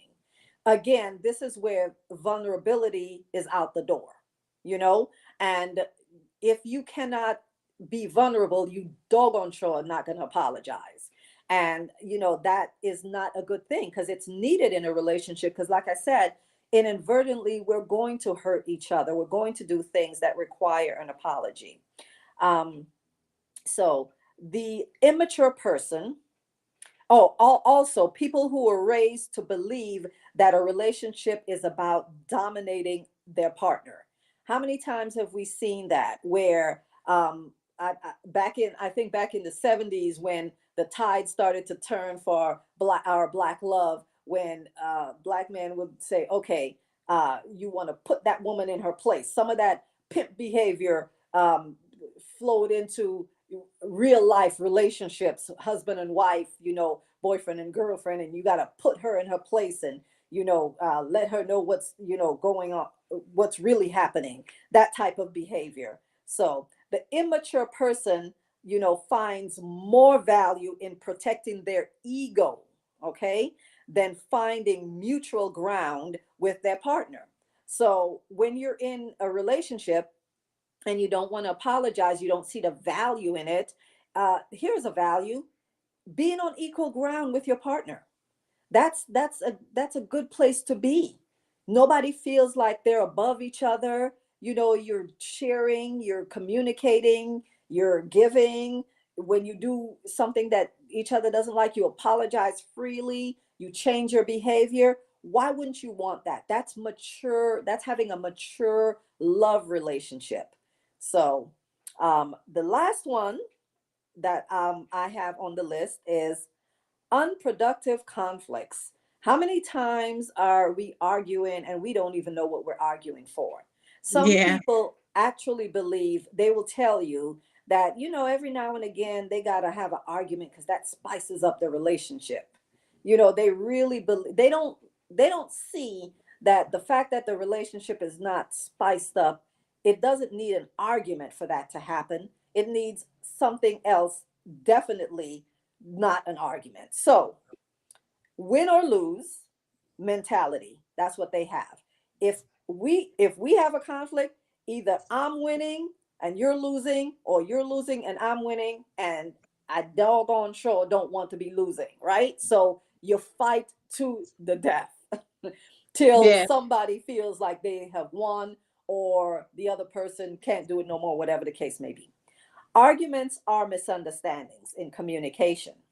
They are rarely an intention to hurt the other person.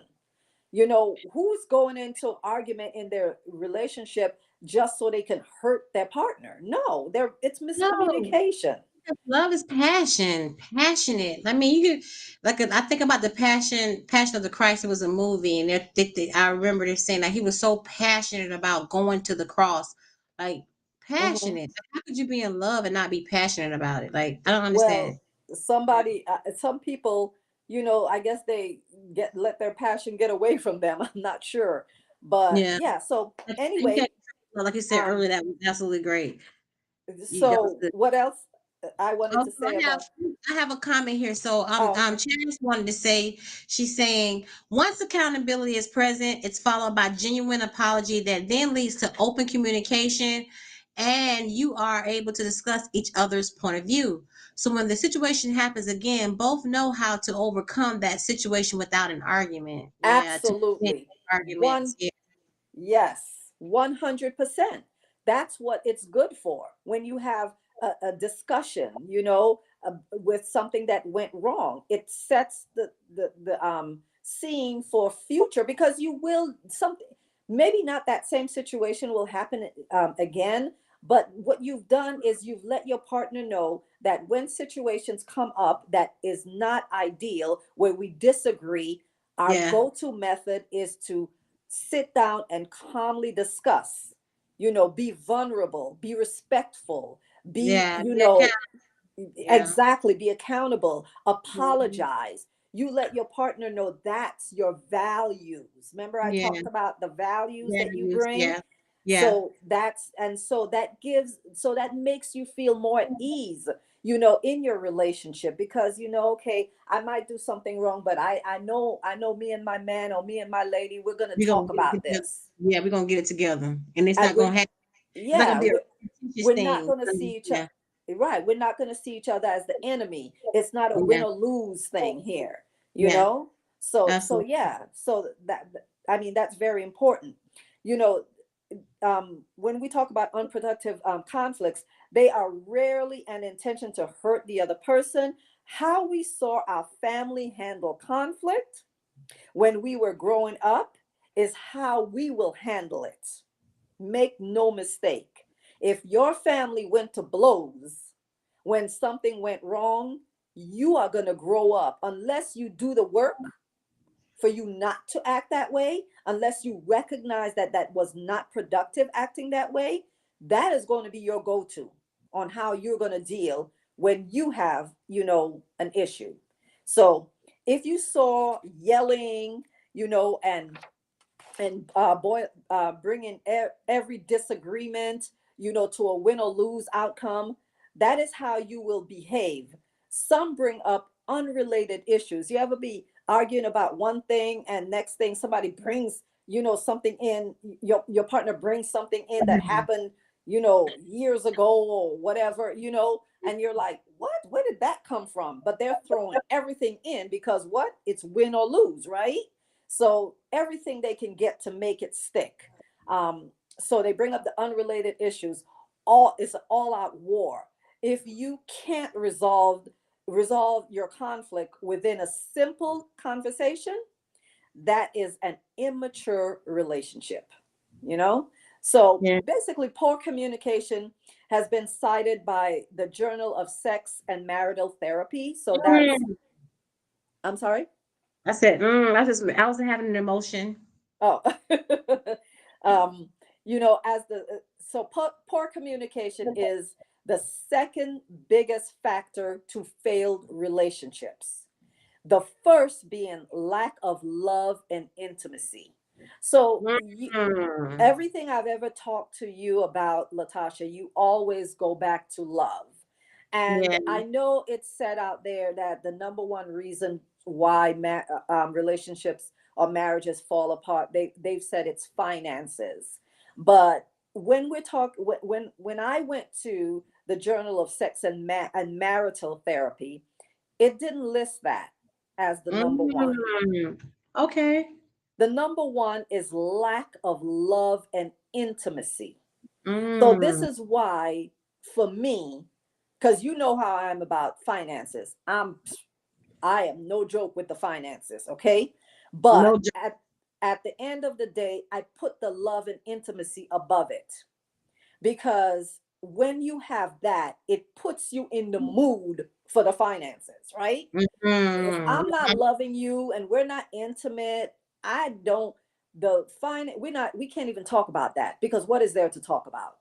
You know, if we don't have a loving, intimate relationship. I, I'm not even going to get to finances because we might not even be together. You see what I'm saying?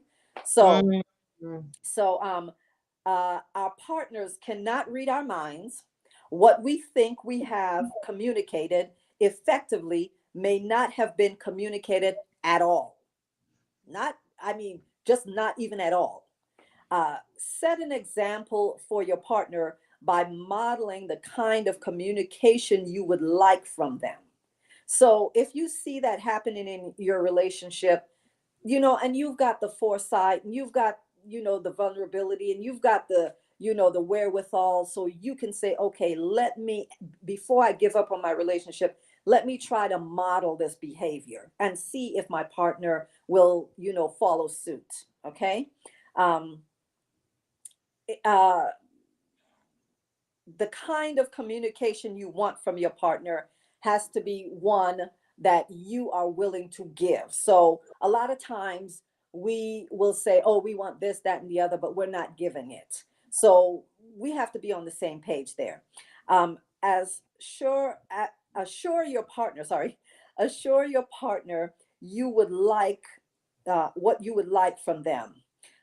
Assure your partner that you are fully present and open to hearing their concerns and perspective. So not just how they feel, but how they're seeing it, because that's going to help you now see it in a different light. Because most of the time we see things the way we want to see things. And so if we ask and solicit from our partner their perspective of something, it can help because you'll be like, oh, I never thought about it that way. And it might make a big difference. So reassure them and reaffirm them by letting them know you appreciate their helpful communication. And their positive and giving them positive feedback is key. So have productive disagreements. Take a deep breath when you feel the fight or fight coming on. All right. So Megan Price says, use this is, if you look her up, she's very notable when it comes to relationships. She says to use the curious mindset. And that's my number one go to thing in my relationships. I use the curious mindset. Like I'm asking questions. I'm like, why'd you do that? Oh, what did you think about that? Oh, really? I'm Mhm. curious. Because I before I accuse, before I, think the worst, I ask these questions. So, ask smarter, genuine questions and become curious in your partner's point of view. Like when you get into your partner's point of view, it helps so much to understanding who they are and why they do what they do. And going forward, before you want to accuse them of something, if you have done that with them, you'll be like, you know what? He typically, or she typically thinks in this manner. I have a feeling, that what I'm thinking is not that, because she don't Yeah. usually roll that way. Yeah. So, try to consider what they might be dealing with. Sometimes they're going through a lot, and you may not know. So always hold open the possibility or potential that when your partner is doing some things that you're not pleased with, what could they be going through? Because if you Yeah. love them, this is Yeah. this is the Good. love That's that good, Carol. I'm sorry, Touch. That's good. That's really good. Because Chance just put God's first. God is love. And if you love them, continue. Yeah. If you, I mean, this is where love really comes in to play. When you can put aside for the moment your hurt, your feelings, your emotions, and say, okay, I love him. I love her. What is she going through? What is he going through? What is happening? Is there something happening? Can I first have give my energy to finding out what's going on with my partner? And because maybe that's the root of this issue that's happening right now. If you do that, that's what Josh was saying, to proceed in love. That's proceeding in love. Love makes you do that. Love makes you say, I will not act on my feelings first, but I will look for my partner's feelings and their emotions and how what they're going through first before I apply mine. And so to me, that's why this one is number one for me, to have a curious mindset. And some people will say, "Oh, well, you wishy-washy." I've been that's been said about me. I'm not wishy-washy. I don't see myself as wishy-washy because I will make a decision when it needs to be made. Mhm. But Yeah. in the heat of the moment, I will make no decision till I give my partner enough time to say how they're feeling and what they're going through. And Yeah. then, and only then, will I even start to consider what I need to do or don't need to do in the Oh, situation. So, like I said, try to consider what they might be dealing with and what their fears could be. You know, ask how certain behaviors make them feel. Try to pinpoint where the miscommunication may have occurred. Do not become or raise your voice. Do not become, I'm sorry, do not become angry or raise your voice in this time. This is time for level heads, for calmer heads, for, you if you're on 10, you're never going to understand or hear what they're saying. Say, I felt like this when you did that, instead of, well, you did this to me and da da da da da. So, this is a super vulnerable place to be. I know this. This I know. It's easier said than done, right? It's very easier said than done, but it can be done and it should be done. And that's why it's mature love, because when you're mature in your love, you won't let your ego get in the way for you to do that. You will do that. So, real mature love ain't for punks. Okay. It's not for Yeah. those, it's not a fairy tale. It's not a Disney movie. It's not for people who think they're in love. It's not for people pretending. It's not for people who just want that illusion of love. They want to have that Facebook where their mate is writing cute things about them on Facebook. It's a Facebook love. It's a Instagram love. No, this is the real deal to me. These are the hard things that you have to do. They're not easy. I know firsthand, when Yeah. I put them into place. Yeah. So, this is a super vulnerable place, like I said, to be. And it's one of the best ways to make progress in conflict when you have conflict. Speak from how you feel, always speak from how you feel You really, rather yeah. rather than what we think someone did. What we think someone did and how we feel are sometimes two vastly different things. Okay. If your relationship is beyond these tips, all what I've said, then it might be time to consider couples therapy. Um, And yeah. it's a great help. I Mhm. wish I would have known about that when I got married in 1990. 1990. And Yeah. that's when I got married in 1990. And after 5 years, I started seeing signs. I wish somebody would have told me that you can do couples therapy. Never heard of it then. you Couple know is good. Yeah. yeah. So, Yeah. I think love is worth fighting for. I think to walk away from love, because the one thing about walking away from love, you're gonna take the same thing to the next relationship, which is yourself. Why? absolutely. Yeah. So why not try to get things if it's able to be fixed? Sometimes it's not able to be fixed. We have to accept that. But if it's a point of something that counseling can help, I really would advise that, because I just hate to see love lost. Yeah. Yeah. I do too. I want to do everything to fight for love, but at the same time, and we're going to talk next time we meet. Okay. I'm going to Yeah. talk about when it's time to get tough, tough Okay. love, Tough you know? love. Yes, that's a perfect way to follow this up. Carol, this has been so great. The feedback in the chat represents itself. You are a phenomenal person. You're so sincere, you're so transparent, and it comes across in your conversations.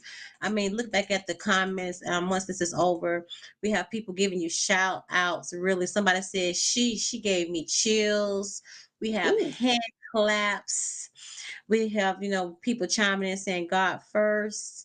Somebody says, I'm clapping, Miss Carol. Do you hear me? So you Oh. have made an impact this evening.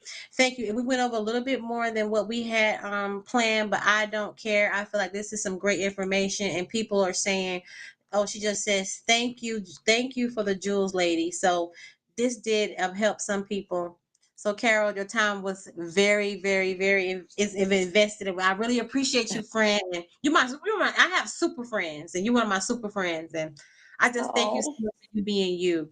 Girl, you helped me. You helped me through so much. Just being you. And so I can't wait Well, for part two. Part two is gonna be the bomb. So we'll do part two really soon. You can kind of pick up where you left off, and then we'll start talking about tough love. yes, tough. You got the tough, but did you get the love? You know? Wow. Okay. You have shouts out that you want to give, Carol, before we end tonight? Well, I just want to say thank you so much for inviting me, to do this. It's this is my love to do. Like, Hmm. just working with all what I've learned. Some people say, oh, you shouldn't talk about a successful relationship if you don't have one. I beg to Hmm. differ.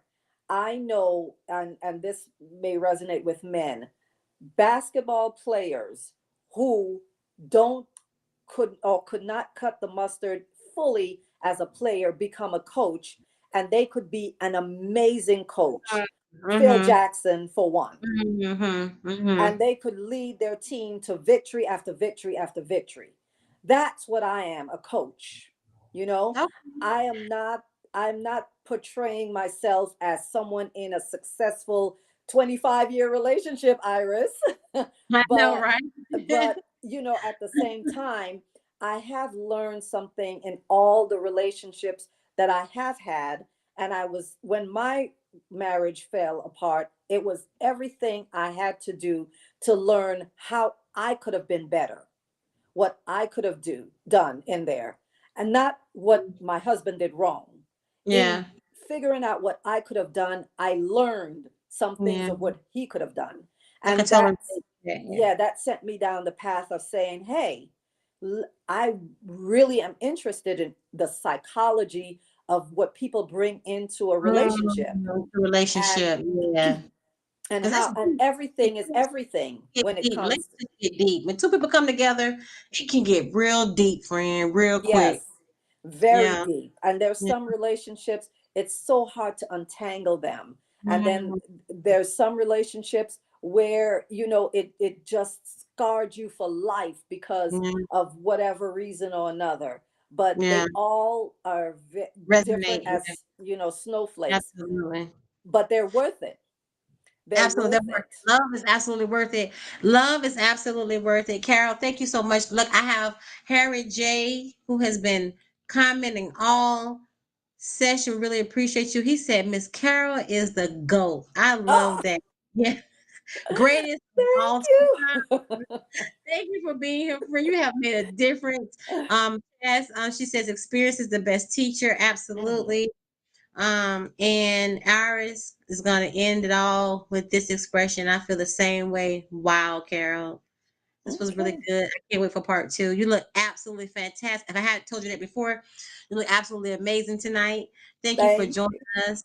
I don't have any shout outs tonight. I'm kind of like soaking up all this information because I absolutely learned a lot and I have a lot to digest.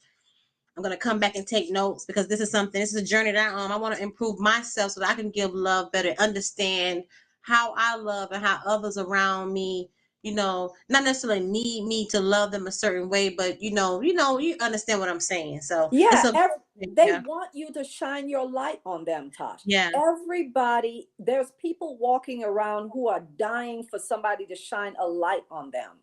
And oh, if you have that light, and you are capable of shining it, but you're not doing the work so you can shine it, then you are not being what I God just intended for you to be. absolutely, Kara. And Absolutely, I agree. Yeah. So, all right. absolutely beautiful. We can talk all night, girl. One time I ain't gonna tell these people we was on the phone for 6 hours. We ain't gonna talk about that, okay? We can. That's normal for us. We do that a lot. Listen, thank everybody for being here. Shout out to Josh. Josh was the first one to come on. We really appreciate you, Josh. Josh said, "Can't wait for part two." That is so encouraging. And really appreciate because we really believe in. Harry J. Rich is saying part two. He's here. Carol, you're making a difference. Thank you so much. It's absolutely fantastic. And we're gonna end the show by saying peace and love. We'll see you next time. We'll be posting. Make sure you like and share the post when I post and I advertise for Carol when she'll be on that because time is valuable and we ain't got no money to pay her. So make sure y'all can at least like and share her post, the post that we post to promote the show. Carol, thank you. I love you so much. You are an absolute jewel. I treasure you as such, and I cannot wait till we do part two.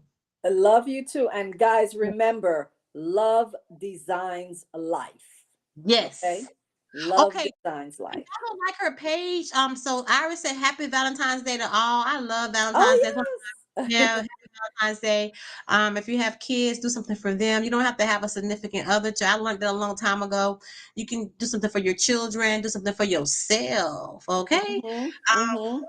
so let's see what Josh says. Okay. So Carol, how do they get to your page and they can like your page? Give your information.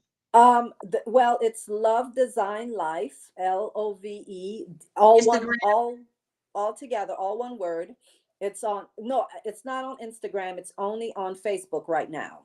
Okay. Or they can, follow my regular page, Carol Atkins, Okay. or if they're interested in branding their business, it's Carol Atkins Creatives. And Okay. Next time you're here, I'll make sure I have that information listed so it could be running through the whole show so people can tag in and post and connect with you. Okay. yeah, that'll be Okay. great. Okay. What's up, good people? It's your girl Tall Tosh signing off. Thank you so much for tuning in. Now you remember, your girl Tall Tosh keeps her ear to the street and her feet on the beat. Thank you for tuning in. We really appreciate all of our co-hosts. We would be nothing without you guys. Thank you so much. Love, love, love. It's Valentine's Day coming up. Make sure you get your Valentine something, okay? Mhm. Bye, Carol. Thank you so much. Bye. Thank Bye. you. Guys.